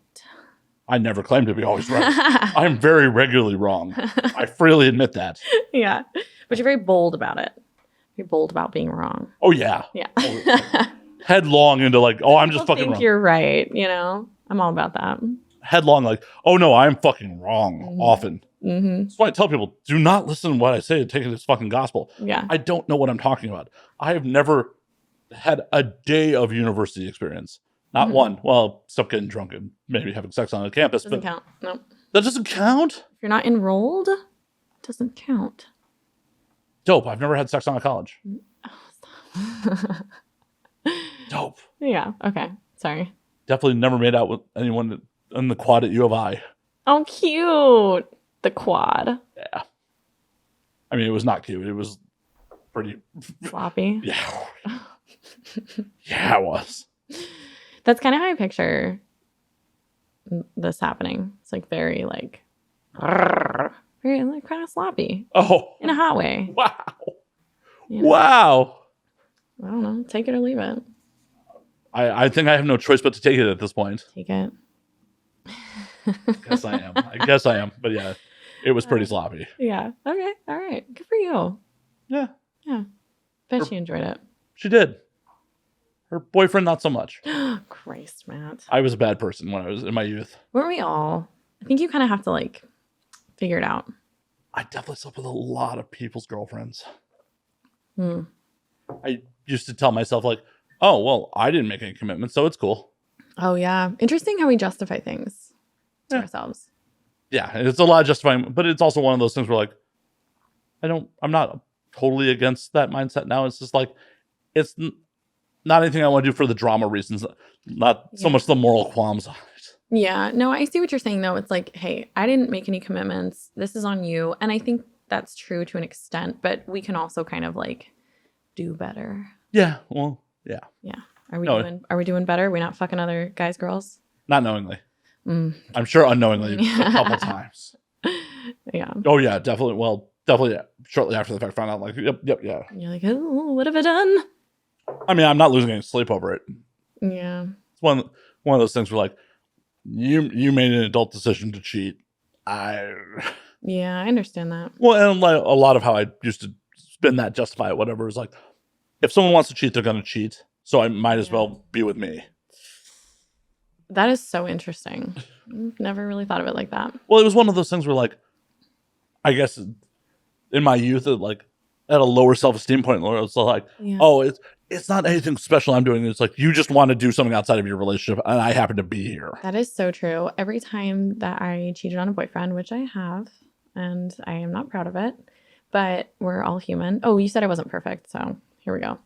Anytime I did it, it was because my relationship was going poorly, and I wasn't mature enough to end it, you know? So, yeah, I feel, yeah. And the funny thing, you were on the receiving end of what I was acting exactly, and that was my mindset. Is like, obviously something's going wrong for me to tempt you out of your fucking 100%. Yeah, I was the one like, oh my god, I'm some Adonis, and you're like, oh shit, that's my hall pass, Matt Slayer. Yeah. No, it was holy shit. This dude's paying attention. You underestimate yourself. I'm sure there's someone out there that has Matt Slayer as their hall pass. 100%. I'll put out. Don't worry. Oh. He is available. But it was also like, you know, this is my early 20s and shit like that. So it was just one of those things where like, oh, no, you just are looking for someone who's going to pay you attention. Whoever was willing to give you that attention that you weren't getting in your relationship is who you were going to cheat with. So it might as well be me. Okay. On the flip side, I have never cheated on anyone. Wow. Got close once. That's interesting. I was going to say, like, I'm not sure you can claim that, but I do see your logic. I also fucking loopholed it in my youth a lot by being a piece of shit and not committing to people. Yeah.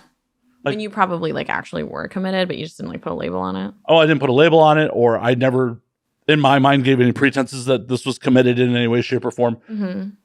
Just bad communication, being a 20-something-year-old dude who probably had some commitment issues. Like a nightmare, man. Oh, yeah. No, thank you.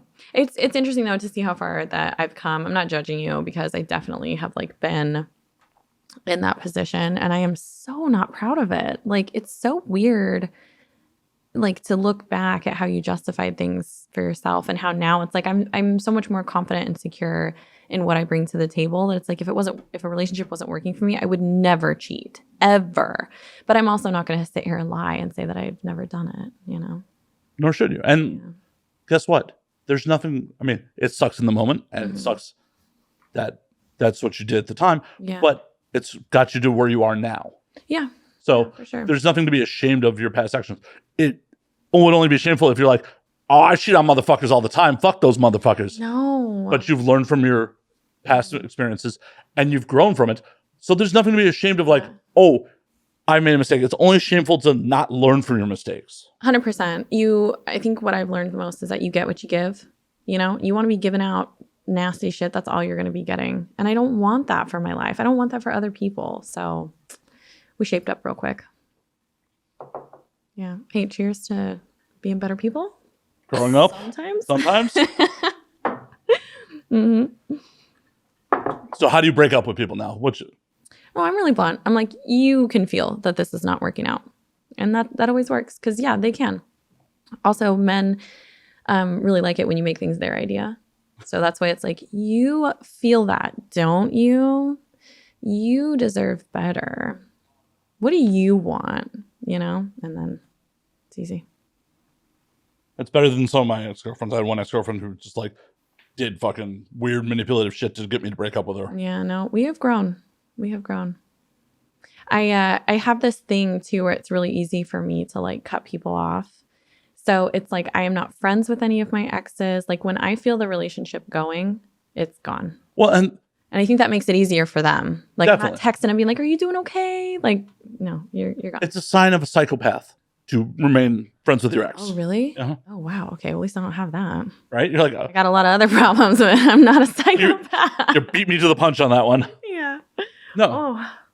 There's studies that show like people that want to keep their exes in their lives. Yeah. I don't have enough energy to be manipulative. I just really don't. You know, I like to make people feel good, and that's where I like to stay. You know, I don't have time for anything else. Yeah. Whether that's friends, fans, whatever. Like I never engage in negativity on social media, no matter how badly I want to. Oh my God. Sometimes I just want to like put people in their place, but I just won't do it. See, I just do it if it's funny. Yeah. It can be funny. Yeah. Definitely comment on a recent YouTube post like someone was talking shit about the guest. And they did a complete ad hominem attack. They completely attacked her instead of her argument. I'm like, and I'm just responding with, it's very telling that you decided to attack her argument or attack her instead of her argument. Mm-hmm. And it just sailed right over their head. They're like, oh, I've seen her talk plenty of times. She's a stupid piece of shit. I'm like, wow, you just totally missed my point, bro. Yeah. Yeah. I think, have you ever heard the saying, don't play with pigs? You'll end up rolling in shit and they'll be the ones that like it. It's like, whoa, don't kink shame me. Well, I mean, scat play is very taboo, but... Don't kink shame me. No, you're yucking my yum. God damn it! I'm not, but it is mildly illegal. Only to film it. Only. What happens between me, two consenting pigs, and a friend is perfect. Jesus. We've lost control of this. There was control in the first place. I had it. Remember? No. Oh, I remember the illusion of you pretending that you had control. Yeah, it was an illusion for sure. It was a mirage. Yeah. Dang, we wandered out into the alcohol desert and look at what happened. Another episode of And Now We Drink. Woo! Where do you think these clips come from? I thought the stork dropped them off. No, sadly. You got to make them yourself? I do. Yeah, you got to birth them. Just like my other abortions. Not the A word. Whew. Oh, sorry. My pregnancy terminations. It's actually slightly better. Is it? I think so. I don't know. I mean, I'm not the one who has to actually go through it, so. Oh, that's so sad. Yeah. I just have to, pay half for half. Oh, God. Anyway. And call an Uber. God. Dig in that hole. Dig in it. What? It's rude not to call the Uber. Yeah, that's probably true. But, yeah. I don't know. I was just about to think, I don't know if I've ever had a guy call me an Uber. I usually just kind of, do that myself, but, Have you had multiple abortions? No. Oh, my God. I'm talking about, after a hookup. I was talking about to the clinic. No, Matt. No. You never had a dude call you an Uber after a hookup? I don't think so. Because I don't like to have a man have control over me, in my personal life. Hey, I'm going to call your Uber. Because then you know where I am and, all this stuff. You can cancel it. I don't like that. If you really want to be a gentleman, just Cash app. Give me some money. Yeah, but honestly, if we're fucking at the end of the day, I want it to be mutual. You shouldn't have to, do everything for me, I'm an adult. I got my own shit going on. I can call my own car. Okay. Well, sometimes it's chivalrous or some shit. I don't. Yeah, I see. But no, I like a little more equality, I think. It's a weird, as a dude, it is a weird balancing act sometimes because it's very situational. But I've had partners get upset with me that I didn't get out and walk them to their car. Yeah, you gotta read what they want, and everyone's different. Well, yeah, exactly, and confusing. I zigged where I should have zagged there. Yeah, you zigged when you should have zagged. Oh God. Yeah, it was oh, catch you later. You're not gonna walk me to your car. Yeah, what? You're an adult. What? Yeah. No, I think you got to give people the warm and fuzzies, no matter how they like that, Yeah, I didn't know her that well. I had just been inside her, not. There was no exam. I didn't get a textbook on. Yeah. Okay. All right. I do think less of you now, though. Cool. Yeah. I will sleep very well tonight.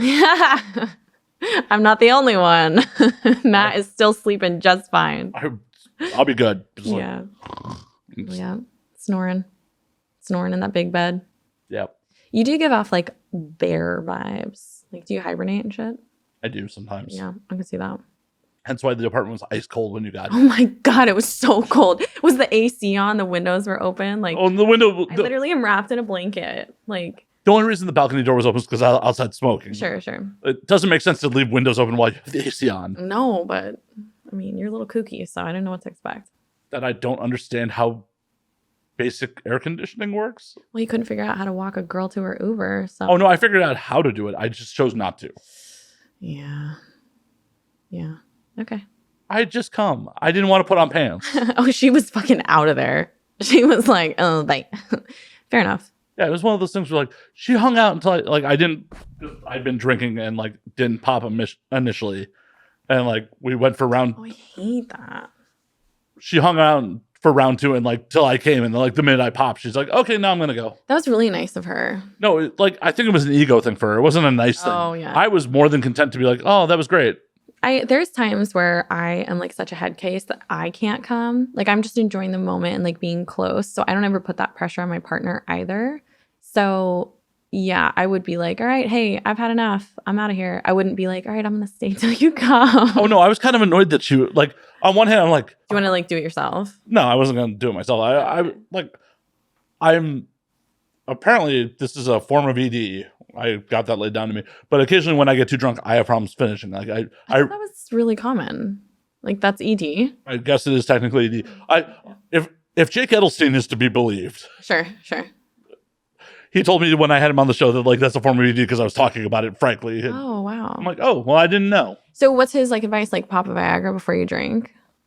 No, because the Viagra will get you up. Don't fuck on when you're drinking? I don't know. Jesus, I'd have so you had somebody sit here and diagnose you, but you didn't ask them for a solution? The guy's a crime writer. He's not a doctor. So we shouldn't trust him. Right. Like, is on this podcast and he's a crime writer. Just had to get to the bottom of that. He's an investigative journalist. I don't know if he's right. I just think people are so hard on themselves when it comes to their sexual function, especially like male performers. I've watched them not struggle, but be like, they're tired, they're intimidated, they're dehydrated. And I'm like, dude, chill. Like, let's just lay down for a second. It's unfortunately in our head that if we can't get it up for a hot girl, it's emasculating. And then I can see the spiral start to happen. And I'm like, no, stop. We're not. And especially like when your paycheck and everyone who's there is based on you getting it up. Like, part of the reason I never wanted the job. Mm-hmm. Like, I'm not sure I could actually do the job. I've definitely failed in personal life once or twice, maybe a few more other times, but it's not like a common occurrence. But Lord knows if I could actually get it up with a whole crew there. I know. Because I feel like for men, it is really mental. Oh, 100%. Very mental. So, I mean, hats off to these guys. Definitely. And I'm always willing to help a scene partner if we've established a rapport beforehand.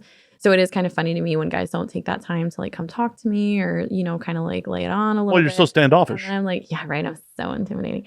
I'm so scared right now. I'm like, argh. So then I'm like, well, I mean, I'm not going to help you out, like, if you're not going to make an effort with me, then you're on your own. And the whole crew hates both of you. Generous. Yeah. But no. That's a thing now is that it is not the female's responsibility to fuck off camera to get him hard. Oh, no, definitely isn't. It's not. Yeah. So I can sit there and just be like, you gonna? Yeah, that doesn't help the situation. I don't exactly. Like I want my paycheck too. And I said, I care about my scene partners. I want them to do well because I want to work with people again. That's the biggest compliment in this industry is to get rehired by the same people, same directors. So I'm all about it. I'll help you out. I'll help you get that boner. We'll be fine, baby. Aw. Such a giver. I am.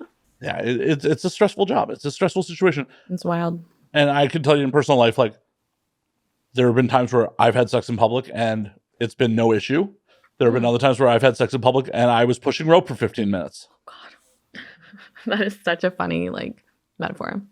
It's an accurate one. Mm-hmm. Yeah. Yeah, it was just like, oh, I'm in a loud environment and like there's people around me and I'm just like, I can't fucking get it up. And I'm the same way. Like I'll be like, oh, I'm so horny. And then you sit down and do it and you're like, no, not today.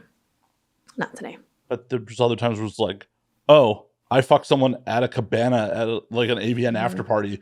Like just picked her up and we went into the cabana and just went right at it right there. No, see, I'm like you. It's like I like it better when we're feeling it and it's in the moment. I really don't like to force it, you know? And like I really like having sex on camera now. I really like fucking new people, you know? I like that little exhibitionist part, but like in a safe way. So yeah. Did you ever think about turning out a partner?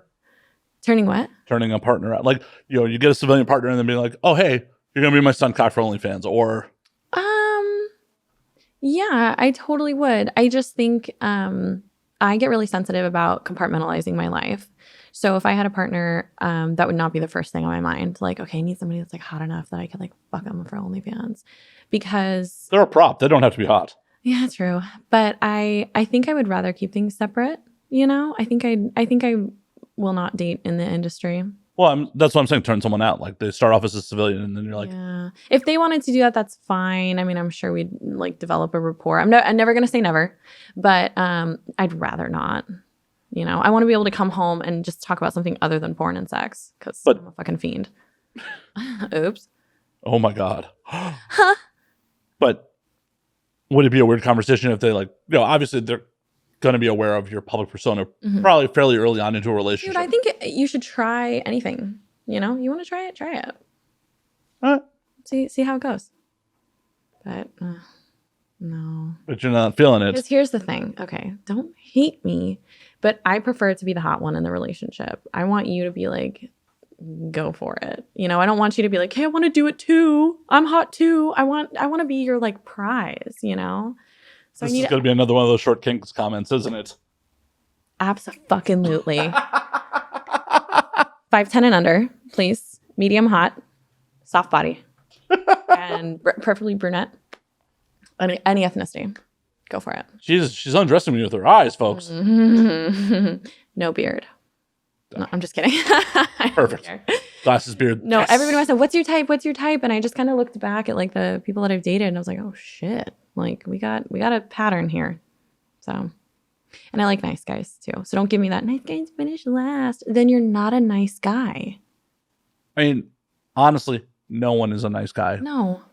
We're all people. We're all flawed. Like, I'm a nice guy. Nice is a baseline. Like, absolutely. It's not, you're not going above and beyond by being nice and kind. Right. Like, that is your duty as a human. If that is your defining factor, you have nothing to offer because that is a baseline as a human being.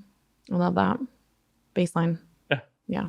Like, when people are like, well, I can't, like, bro, what do you have to offer? What do you have? Or do you have anything to fucking offer somebody? No. Or like, you know, when you talk to guys that are like really alpha and they're like, I need somebody to fit in with my life and what I'm doing and blah, blah, blah. And I'm like, trust me, you want a woman that's doing the exact same thing. You got to figure out how to share, you know? No, they don't want someone who's doing the exact same. They don't. They just want someone that they can go home, show off, and fuck. Yeah. That works for some people. You know what? Yeah. I'm not going to. See, I want someone who has their own shit going on. I am such a busy human being. Same. That I want us to come together and it to be fun and fucking magical, but I don't want you to be attached to my fucking hip because I will end up neglecting you because I have so much shit going on. And I don't want you to feel like you're neglected. And I'm not going to feel neglected when I'm handling my shit. If you have other shit going on, I'm going to feel guilty if you have nothing going on. Yeah. And you're just waiting around. So did you finish your podcast? Yeah, that's not going to work. Right, exactly. Like, I want someone who's just like, oh, you are a good compliment to my life. We get together. It's fucking magical. It's good times. And then we go off and do our own fucking thing. 100%. Like, I want a complete person. I want an awesome plus one. I don't want someone to complete me. I'm a fucking complete person. I totally agree with that. Yeah. Yep. We are whole people. I need someone to really add to my life because I really want to add to theirs. Right. You know, and like, unfortunately, I'm really not that exciting. I'm a really normal, boring girl. I really am so chill. And you just want passion. You're like, I'm boring, but it's gotta be passionate. No, I'm like the stable, like chill one, and somebody else can be a little cuckoo. That's fine. Like I said, I'm just really like high anxiety, so I just need somebody to kind of like deal with that. You know, someone just to reassure you. Yeah, to reassure me, or like, you know, when I'm getting stressed or doing too much, I get a little snippy. you know? So that can't like rub you the wrong way or it's never going to work. You know, you got to be like, oh God, she's being a bitch again. Yeah, bitch, be cool. Leave her alone. Yeah. Bitch, be cool. Yeah. just leave me alone. The absolute worst phrase in the English language is calm down. Oh, that's never worked in the history of ever. Never, ever, ever. And I just, it's so triggering because I'm like, you think you're helping, but you're so dumb. Oh my God. I can't. Can you hear? Like, I'm just going back in time on all these, like, calm down. You need to calm down. Yeah. Like, the proper response in that situation is, hey, we should take a moment. I'm going to be back. Yeah. Like, we're going to disengage right now. Disengage. Yeah. Like, you seem to be going through something right now. I'm going to take a step away. I will be back. And then we will continue this discussion. We'll revisit this at a later time. Right. We will revisit this. Like, the human desire to, like, fucking... And I've been guilty of this a lot over the course of my life. The human desire to, like, I want to force closure right fucking now. I want to, resolve this right fucking now. It's like, that's not possible in this moment. No. I don't know. Dude, relationships are so tough. And I think the biggest problem is that we don't work enough on ourselves. We're always looking at other people to fix our problems and to fill our gaps and holes. So I'm not looking to have anyone fill any of my holes. Thank you. I'm looking for some hole fillers. We know. Okay. We're painfully aware. Let's check it. Painfully aware. Painfully aware. Yeah. If anyone takes anything away from this podcast, is that you need a hole filler or 5. I'm not going to deny it. And nor should you. There's nothing to be ashamed of. A little embarrassed. I'm not sure people... Why would you be embarrassed? Well, because I'm not sure people really heard me talk like this before. Like I said, I don't usually like let loose. I try to be very professional, very like whatever. And it's just whatever. Sometimes you got to drink. Yeah. Welcome to the show. Thank you. It's how this rolls. Like,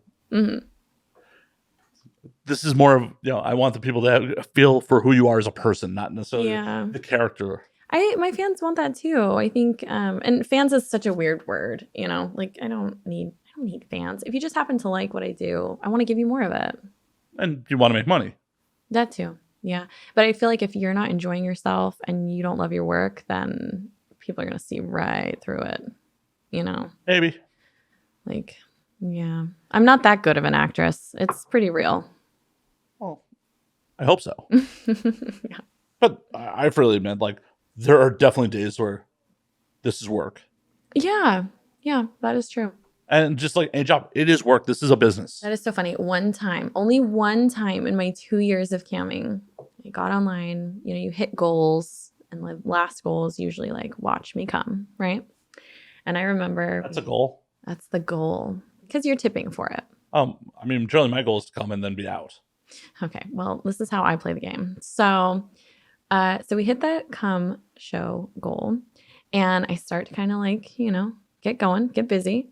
And I just, in the chat, it just gets weird. Like people are picking on me and they're just like, whatever. And I just put my vibrator down. I get really close to the camera and I go, I'm just not feeling it tonight, you assholes. And I just click and turn it off. I was like, I can't come like this. I can't do it. And I think, my long-term fans thought that was pretty funny and they kind of appreciated it because I don't want to fake it. I only like to get on cam or do scenes when I'm really into it and I'm really feeling it. And I do a lot of things to like pump me up, but if I'm not feeling it, I won't do it. No, I totally get that. That's like anything in life. Like if you hate your job, you hate your spouse, you hate your whatever, please fix it. Do the work or change it. Like, for sure. Life's too short. No, definitely. It 100% is. Yeah. But that's the problem. Too many people are institutionalized and are afraid of, this is the evil I know. Yeah. Yeah. Oh, that is so true. That, you'd pick the devil you know over the devil you don't. Yeah. I'll tell you what, the devil you don't know is pretty fucking cool. Sometimes. But guess what? You get to meet more devils. Yeah. Like, if the first devil you don't know doesn't work out, you get to pick another one. Am I the devil? I think I've gotten to know you a little bit. Yeah. Yeah. So, devil you know. It's not bad. Is it? I don't know if people should be taking advice from a porn star, but... Depends on what it's about. Yeah. Dick sucking, I gotcha. Life advice, take it or leave it. does anyone really know what the fuck they're doing in this world? No. Everyone's making up as they go along. Oh, that was true. The scariest part of becoming an adult. Is like, oh my God. I can do anything I want. I can do whatever I want. And my parents, who, when you're young, like what they say is essentially the word of God, because they're the ones who brought you into this world. Your reality. Right. Truly. And then when you become an adult, like, oh, fuck. I'm their age when they had me, and I don't know what the fuck I'm doing. That is so crazy. Yeah. Like, I just, in my head, my parents are still in their 30s. Like, that, like, that's my best memories of my parents are when they're in their 30s. And I'm in my 30s now. And I'm like, oh my God, like, that's crazy. But think of how many experiences you've had and learned from, and how many experiences they had and they had to learn from. They did. Yeah. Like, no one knows what the fuck they're doing. No. We're all making this up as we go along. Yeah. So do what makes you happy. Yeah. As long as you're not hurting other people. 100%. Like that is the mentality I try to go with these days. It's like, do whatever the fuck you want as long as you're not hurting other people. Yeah. And unfortunately, sometimes people still get hurt. But as long as you're not intentionally doing it and being malicious about it. Yeah. It's kind of like that, make the world a better place. Like, oh my God, I'm so sorry. That's so cheesy. That's so Mr. Rogers of me. But like, oh, he was a great man. If I was right, genius. But if what I was doing wasn't making people happy, if I was getting a lot of negative feedback, I'm not sure I could continue because that's just who I am. But why do you live or die by their feedback? That's a really good point. I don't know. I think I care. I'm very empathetic. But they're strangers. Yeah, but they're human. Yeah, and you don't know what their background is, what their experiences are, what's flavoring this interaction. Are they making a negative comment just to get a response out of you? Yeah. What's their motivation? You don't know any of that. So why would you live or die by what they have to say? I think you can because it takes experience. I think the way that people phrase things and the way they interact with you, especially over a period of time, you can read people, you can understand their perspective, and you can value it or not value it. They're still strangers. You still don't know enough to have a full opinion of why. Yeah. I don't know. I think I disagree. I think, I'll take the positivity where I can get it, whether it's warranted or not. I mean, I'm always appreciative of the positivity. Yeah. But when the negativity comes, I generally live by. That's true. If I wouldn't take their advice, I won't take their criticism. Yep, I agree. Oh, God. And people love to give you advice online. That really cracks me up because they don't know all the ins and outs of what's going on behind the scenes. So especially like, oh, you should work for this company. You should work with this person. You should do this event, whatever. I'm like, you guys have no idea. And I will never be one to say, I'm not going to do that because this person's crazy. Like, I'm just like, that's a great suggestion. Thank you. And just let it roll. I think we need more positivity online. But yeah. As I said, I try to make it funny when I fucking respond to shit. Yeah, I'm going to go read through some of your comments. I swear to God, I think we're going to get like a lot of weird stuff since we've been like calling it out. I hope so. I know, me too. It's been a while since I've like gotten some hate. Don't hate me. But if you're going to hate me, please be creative about it. Right. Yeah. I'm always good for creative hatred. Creative hatred. None of it phases me at this point. Believe me, when I first started being a content creator, I wanted to fight people in the comments all the time. Like, yeah, when you put your back into it, it sucks when people hate it. Yeah.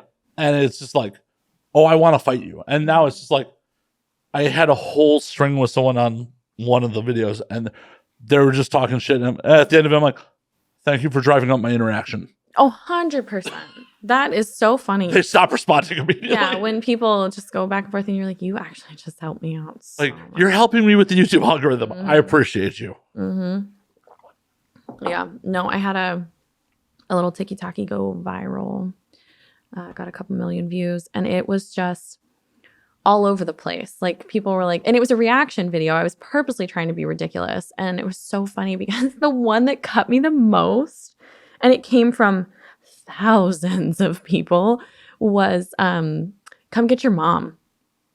Who let their mom act like this? And I was like, damn, that MILF content is thick. So your mom's out here. She's wild. I mean, I think they're just projecting that they want to impregnate you. I know. People love a MILF. It's fine. No, honestly, I don't really, I'm not offended by the term MILF, but I do find it funny because really it just means older woman. And I think it's totally fine to like older women. They don't have to be your mom. It means you're 25 with your tits done. Yeah, exactly. Yeah. Fake boobs and like I definitely know some 28-year-olds that were doing teen fucking scenes because they were all natural. Body type. Yeah. Yeah, it's so funny. So when somebody can figure out how to create that new category. But no, I like being a MILF. I like the MILF category. I think it's really fun. But I just think it's stupid because I'm like, it's just older women. Yeah. Like, oh my God, you have life experience and things to talk about. Yeah. Because I hate to break you breakfast and, you'll hold cook you like me a bacon? baby. Like, yeah, I'll make you bacon. Like that doesn't make me a MILF. Right? Actually, like if you were actually a mother, that'd be a turnoff for me. But yeah. When I'm on dating apps, like I'm a single left. Oh yeah, you like a mom? No. Why? Because they're busy. That's a left. That's a no. Oh, wait. Right. So keep them. I need to get back on the dating app. No, you don't. It's a hellscape. I just did a scene today where it was like a younger guy, and he was like on dating apps. And I was like, "Oh, show me your profile," and he just shows me a bunch of dick pics, and then I go, "Is that really you? Like you photoshopped that, didn't you?" And he's like, "No, I didn't." I go, "Okay, prove it. Get it out. Let's see it." And that's porn for you, right? Such creative writing. So creative. But then, like, I had a vasectomy. I'm not looking to be anyone's father. Like, I think I'd be bad at the job. Yeah. So I don't want to do it. Fair enough. So yeah, when it's like single mother, nope. Oh, I see. Yeah. It's just fast left. It's just like, nope. Yeah. Like, but that's coming from like your own like deal. Yeah. Not that you hate single moms, but that you are not equipped to be the man for. I'm not trying to turn your child into an artist. Okay. Or a criminal. I hope artist. Okay. Yeah. I have a sense of right and wrong, I think. Yeah, I can see that. So hopefully not criminal. Yeah. I don't know. I think I need to see it out in the real world, see how you behave. Do you want to hang out with me in the real world? Is that what you're saying? Oh God, no. Perfect. No. I'll just inflict you on my friends back in Chicago and they can report back. At this point, as being an older dude, like I've definitely in fairly recent memory dated women in their 20s, and it's just like, why? They were hot. It was there. Oh, I forget. I like orgasms. Yeah. One of them recently, God damn, she made me come hard. Fuck. Good for you. Yeah, it was also exhausting. Well, yeah, there's a lot of energy in those youngins. Well, it's just like, oh, you don't even remember a pre 9/11 world. Fuck. Oh my God. Ooh, that's really bizarre. Older dudes, that should be the litmus test. Like, yo, where were you on 9/11? And if they're like, oh, I learned about that in school. Right. Like, ugh. Yeah. Ugh. Yeah, I dated a guy that was 14 years older than me. And it was never really an issue until we tried to talk about music and movies. And we just couldn't figure out what we had in common, which was fine. We ended up, whatever was current, we liked together. But he would talk about movies and I'd be like, I was not born when that came out. Yeah, but you can still watch them. Yeah, I know. But like, he's like, this is my favorite movie. It's a cult classic. And I'm like, it's kind of weird, because I wasn't there. Okay, some classics are classics, like we're like Ferris Bueller, like what, like I got you. But then some are just like, no. What are one of the ones you... What? What are one of the ones that like you couldn't get? Like I'm curious. Oh my God, it's a John Candy, and it's like Planes, Trains, and Automobiles. No, I love that one. I love Uncle Buck. Steve Martin. No, I love Uncle Buck. It's the one where he takes his family on vacation into the little vacation home, and it's like a huge disaster. John Candy. Yeah. Yeah. Vacation rental, something like that. I don't even know that one. Look it up. It's for real. I'm scarred for life because I found it like so stressful to watch this family blunder through their vacation. Well, that sounds horrible. Yeah. Like he got like a really bad sunburn and they like showed up at the wrong house. Great Outdoors? No, that's a good one. Like, I like everything John Candy's ever done except that one. Except that one. Yeah. No, isn't that so funny? It's Summer Rental. Summer Rental. I hate it.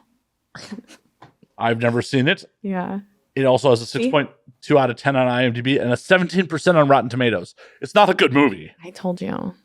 So stop fucking people with bad taste. Oh, God. Stop. Kryptonite. Stop being romantically involved with people with bad taste. Yeah, that's definitely. Because I'm guilty of fucking people with bad taste. Yeah. We like the crazies. Crazies are good in bed, but no, it's not crazy. You can be perfectly sane and have bad taste. Oh, true. I've decided as an older dude, like I will never follow a woman to a musical act that I hate, just to because that would be something I would do in my 20s. Like, right, make her happy and. Oh, I definitely went to a couple raves and shit like that. Where, like, I'm going to be. It was also being dishonest with myself because like I'm going to be a shitty, unhappy human being this whole time. I can't put on a happy face for this show that I dislike this whole time, so I should just not do it. Yeah, I think that's pretty kind. Like, take your friend. Yeah, like, babe, have fun. Have fun. Like, I love doing stuff by myself, even when I'm in a relationship. I like to go to the movies by myself. I like to take myself out to eat.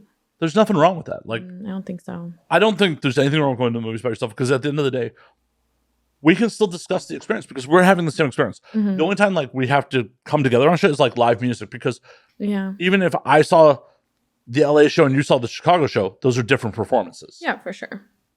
Wait, hang on. Rewind. I want to know what movie you hate the most. What's a movie you saw that you were like, why do people like this? I'm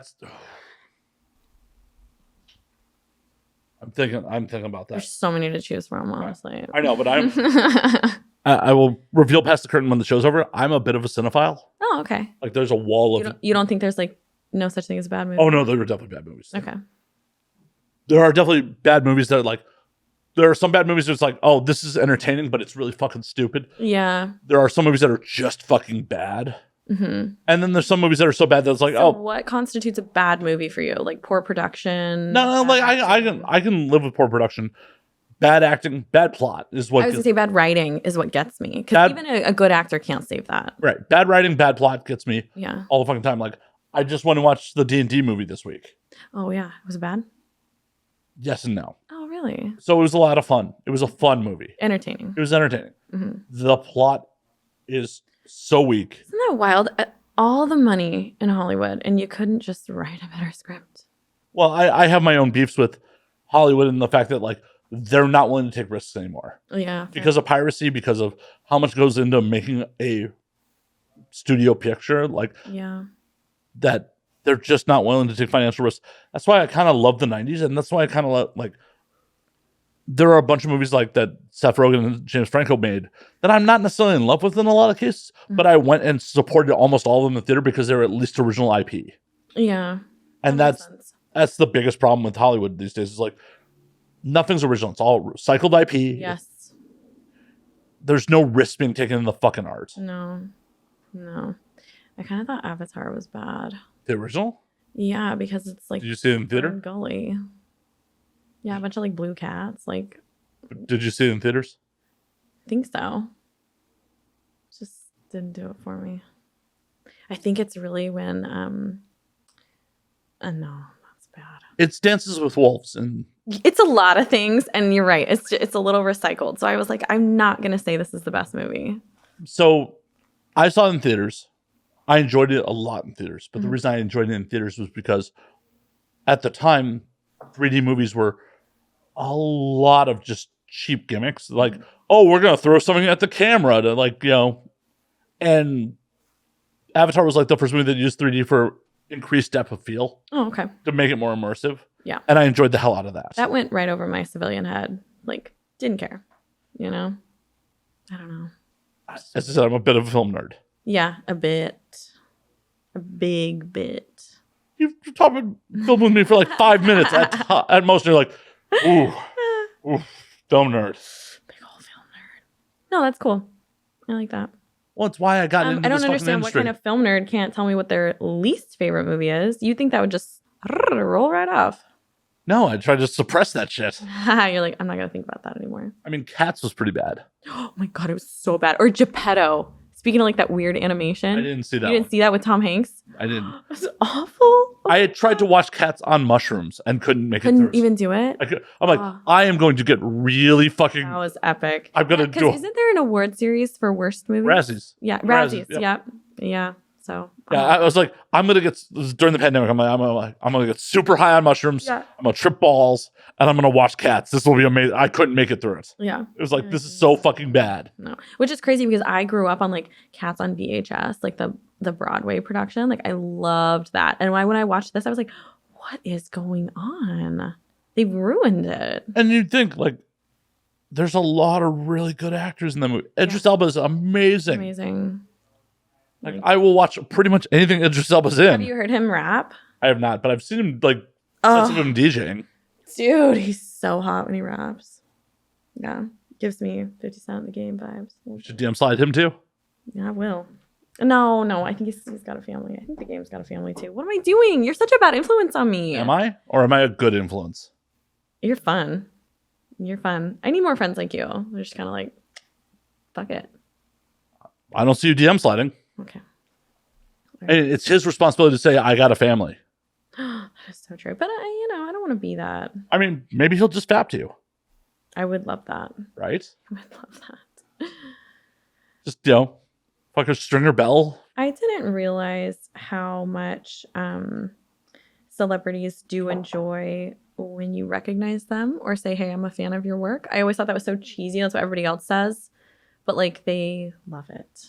Oh, what? You think a bunch of people got into fucking the entertainment business for the fucking the acknowledgement from strangers? No, of course not. Yeah, I guess I didn't think of it like that. I'll tell you what, I'm not doing porn to get famous. That is just like the last thing on my mind. And it will probably never happen. It'll never happen. It's great. And I hope it doesn't. But I hate to break it to you. You're on the show. No, most egotistical thing I could ever. No, I'm kidding. I'm so Mama, she made it. She's on it now. We drink. Oh my God. She only did you followed me first, so. I did. I heard about you from a friend. Which friend? You can shout them out. I actually heard about him from my agency. They were like, from Motley Models. They were like, hey, we really like this podcast. And I was like, that's crazy. Let me look at it. So I followed the podcast and I followed you and you DM'd me. I did. Like right away. And I was like, oh my God, that's so cool. And then here we are. Yeah. Yep. I'm a sucker for the attention, for the compliments, for the companionship. Well, it was one of those things where like, oh, you followed me. I'm like, oh, hey, this is a legitimate person. Oh, yeah. Hey. She looks like she has something to fucking say. I manage all my own social media too. So it is me. So when you write nasty shit or you send a dick pic, it's me deleting it. Okay? You deleted my dick pics? I'm so hurt. I didn't realize that was a dick pic. That was just like a... It's bad lighting, I know. Yeah. Bad lighting. No. Oh so, my God. as my audience knows, I've actually never actually sent a dick pic. Not once. I think you should. Sorry, no. Oh my God. It's like a hard no? It's a hard no. Why? Because I know it exists on the internet forever. No. Just send it to me. I'm not going to put it anywhere. No, if you want to see it, you can see it in person. Okay. Good enough. Not on air. Once again, cameras. Coward. I'll show it. The minute the fucking camera stops running, I will whip it out for you if you really want to see it. He's such a good sport. No, I'm fully aware that like, today. Huh? I've seen enough dicks today. That is not what she said 2 hours ago. She's like, I've seen enough dicks. Now that yours is on the table. Yeah, I know. It's like as I've been, I came right from set to here, and I was still kind of like, they call it dick drunk, and we've been here for a minute, so I'm good now. Tried to write it out. Yeah, tried to write out. Really squashed that little vibe I had going, so I'm good. She's like, I'm so wet and horny, and not. I was like, I need to fucking, and now I'm like, no, I could go to bed. I'm good. Like, I could get some food. I can go to bed. Yep. She's chill. She's back to normal. She's back. Oh, I thought the dick drunk was normal. Yeah, that definitely happens to me for sure. It happens to me during scenes too, because like you always go over like consent and yeses and nos and whatever, and I'll be like, yeah, go really easy on me today. And then in the middle of the scene, I'm like, bang me harder. It's like, what is wrong with me? A little inside baseball. Before we started, she's like, I'm not going to drink tonight. I'm like, I'm going to put it on the table. I know. She says no and she means yes. I am so confusing. I just left an option open for you. I know, I appreciate that. And I think that's probably why I did have one. When people pressure me to do stuff, it's a hard no. Well, as it should be. Right. So, but no, I wanted to come drink with you, but God, I've been working so much. I wanted to be careful. And I was just like, I started to feel better as I was sitting here. And I was like, yeah, let's loosen up a little bit. Yeah. Once again. You got me to say some crazy things I've never said before. So thanks. You're welcome. And here's to hoping that you say many more crazy things. I will. I'll remember my good friend Matt. Oh, what am I going to be dead? Jesus. Like, I remembered him. R.I.P. Was. Are you murdering me? Like, what's happening here? Can you turn the cameras off? No. I need evidence. No, I'm not into that. That's not my deal. So you think? Have you ever murdered anyone? No, but it's that sub thing. Like, I don't want to hurt you. I want you to hurt me. You're like, if he goes painlessly. Right? Yeah. You got my wheels turning. I was just talking to a friend about this the other day, like intrusive thoughts.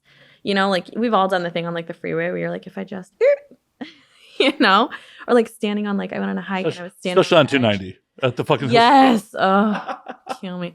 So yeah, or just stand on the edge of stuff. I'm like, what if? But no, I'm very stable, but I'm very creative. So well, it's good. You're in entertainment. Like people that are boring shouldn't be here. Cue the concerned comments, though. I'm fine, I think. I mean, cue the comments. Bring them on. Yeah. more engagement, good. Check in on me, please. Do you want me to check in on you? No, I would like the comments to check in on me. Okay, I won't check in on you. Got it. No, not you. For the love of God, you show up at my door. I was not going to put that much effort in. Maybe a text. No. Maybe a text. Homie was like, find your own parking and get up to my unit. I was like, okay. I warned you beforehand, parking sucks. It was so bad. So I live in the Midwest, man. Oh, parking doesn't suck in Chicago? Are you kidding? No, it doesn't suck. It's expensive. I grew up in Rogers Park. Yeah. Parking sucks. Yeah, I guess that's true. There's spots that are bad. Yeah, like the north side is, especially the far north side. Yeah. Yeah, and like no public transportation that's like safe. I mean, the L's there. You want to take the L? Oh, yeah. I have for many. Okay, well, this princess doesn't take the L. Yeah, I took the L as a small child by myself. So back in the 70s. Your math skills are bad. That's bad math. Back in the 1920s. Now you're just getting ridiculous. Now we're just being, Yeah, someone with a 12-my-old mustache. Like, yeah. Yeah, see? Yeah, see? Back in the 20s, see? No, but seriously, like, my dad's spot was in Evanston. My mom's place was in Uptown. Mm-hmm. And yeah, like as a preteen, I used to take the red line to fucking Wilson and then walk from Wilson to my mom's place. Do you have any crazy stories? From the L? Not too much. I mean, honestly, the craziest interaction I can remember off the top of my head was walking from, because I used to shut down the Purple Line to Evanston late night, coming back home. Oh, am I boring you? Yeah. Okay. We'll just forget this story then. No, people are texting for proof of life here. So they think I murdered you? The SWAT team doesn't come. I appreciate that. They know me on a first name basis. To like two Midwesterners, we could talk all night. Like this would be never ending. Well, it will end because I have to edit this at some point. So yeah. I understand my workflow. I understand like oh shit. Yeah. But I had to walk back from Howard back to my place. Are you okay? No, I died. I'm a ghost. Yeah. I know. I thought you were kind of a little off. That's different. Oh, okay. I see dead people. Proud of you. Good movie or not good movie? Sixth Sense, amazing movie at the time it came out. Yeah. M. Night Shyamalan appeared to be just a fucking gimmick, though, unfortunately. Yeah, terrible. What was the last one he did? Knock at the Door? Cabin in the Woods? No, that's a long time ago. He did Glass was the last one. Nope. Google it. Some film buff you are. Jesus Christ. Anyways. Let a porn star show you up. No, Google it. Tell me I'm right. I mean, I could lie to you either way. I'm going to turn that laptop around and find out. Knock at the Cabin is the last movie. Glass was 2019. I didn't realize he had done a recent movie. Yeah, and you know why? Because it's bad. Because it sucked. But yeah, I was walking back from Howard and a teenager. And all of a sudden this woman steps out of the shadows like, yo, you looking for a date? I'm like, what? Huh? No, I'm good. Oh my God. It was really disconcerting at like 16 to like be propositioned by, That's wild. Yeah. It's walking down Sheridan Road like, woo, fuck? No, I'm good, lady. No. No, that's pretty crazy. But hey, that's a good story. I'm proud of you. It's not a good story. No, I mean, it's entertaining. Aw. I think that's the alcohol talking, but aw. Yeah, I don't know what to say. You're just like, if you're getting uncomfortable, you're like, that's nice. Bless your heart. Bless your heart. That is, I'm glad you learned from that. So yes, never go with random streetwalkers proposition. No. Oh, boy. Your sex workers should be well vetted. Yeah. And like, say, yeah, whoa. Poor kid. I mean, but hey, you... I survived. Yeah, bless your heart.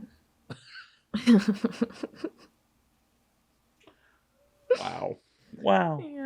Yeah, I'm sad I don't have any other good, like, crazy L stories. It was pretty uneventful. Yeah, I think it's better when you don't have any. Stay out of danger. I don't know. No one is entertained by staying out of danger. Like, I had a mundane existence. People are super entertained by that. It's funny as fuck, actually. What, having a mundane existence? Yeah, just being boring as shit. That's hilarious. Oh, Chicago's a laugh riot then. It is to do. Yeah, do you know how hard it is to do to just do nothing? No, I know a lot of people back in the Midwest that are just fucking doing nothing. No, and are that is true. rather resentful about the fact that they're doing nothing. Yeah. Midwest is where it's at. Like, and where it's not. I unfortunately have like lost some friendships over the fact that like I decided to go fucking take some risks and do some shit. Mm-hmm. And jealousy. Yeah. People are fucking hateful because they're like stuck in the job that we worked at together and very fucking unhappy. And they decide not to do shit about it. Yeah, and that's crazy because like that's on them. But it is interesting how you will justify that. You know, turn on people. Yeah. People will justify that shit. So they're, fucking the cows come home or some shit. Yeah, that's not how you grow. Not everyone gets to. No. I mean, that's the problem with human societies. Not everyone is self-aware. Not everyone fucking grows. Not everyone fucking gives thought of like, why am I doing this? They don't question their own motives. It's really uncomfortable. It's really uncomfortable to try to see yourself how other people see you or, who you truly are, not just who you think you are. And some of it doesn't matter. For sure. You can't, I'm very much a proponent of, you can't live your life trying to live up to someone else's expectations. Yeah. You can only live your life to the best of your own ability, but you also need to be self-aware enough to question why you are doing things. Mm-hmm. Like AI. I am not a robot.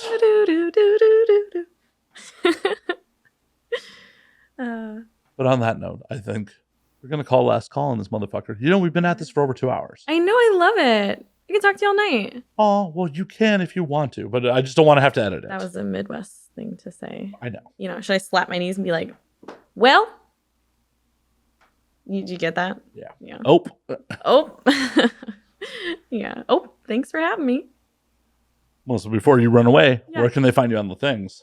On the things. I mean, I'm everywhere right now, and that's what I love. So, tell them where they are. Right. Start with my website, melissastratton.com. Go to my Pornhub. Just search Melissa Stratton. You got to be careful with social media. Currently, my Twitter is kittybaby_cam. And my Instagram is Melissa Stratton XO. And my TikTok is Melissa Stratton XOXO. Awesome. So it was fun. Yeah. Thank you so much for having me. My pleasure. We'll do it again. Let me pick on you a little bit. You picked on me? Yeah, that's what I thought. You're a little dense. That's just my body weight. Yeah. I just had to get that last one in. It's okay. It's okay. Yeah. But as always, you can find me on Matt_Slayer on Twitter, Matt Slayer on Instagram, Matt F. and Slayer on Facebook, twitch.tv/Matt F. and Slayer. You can find the video versions a week early on Patreon at patreon.com/Matt Slayer, home to the uncensored versions. And, you can just support the show that way. You can find the podcast at And Now We Drink on Twitter, and Now We Drink _ on Instagram. And until next week, drink up, motherfuckers. Drink up.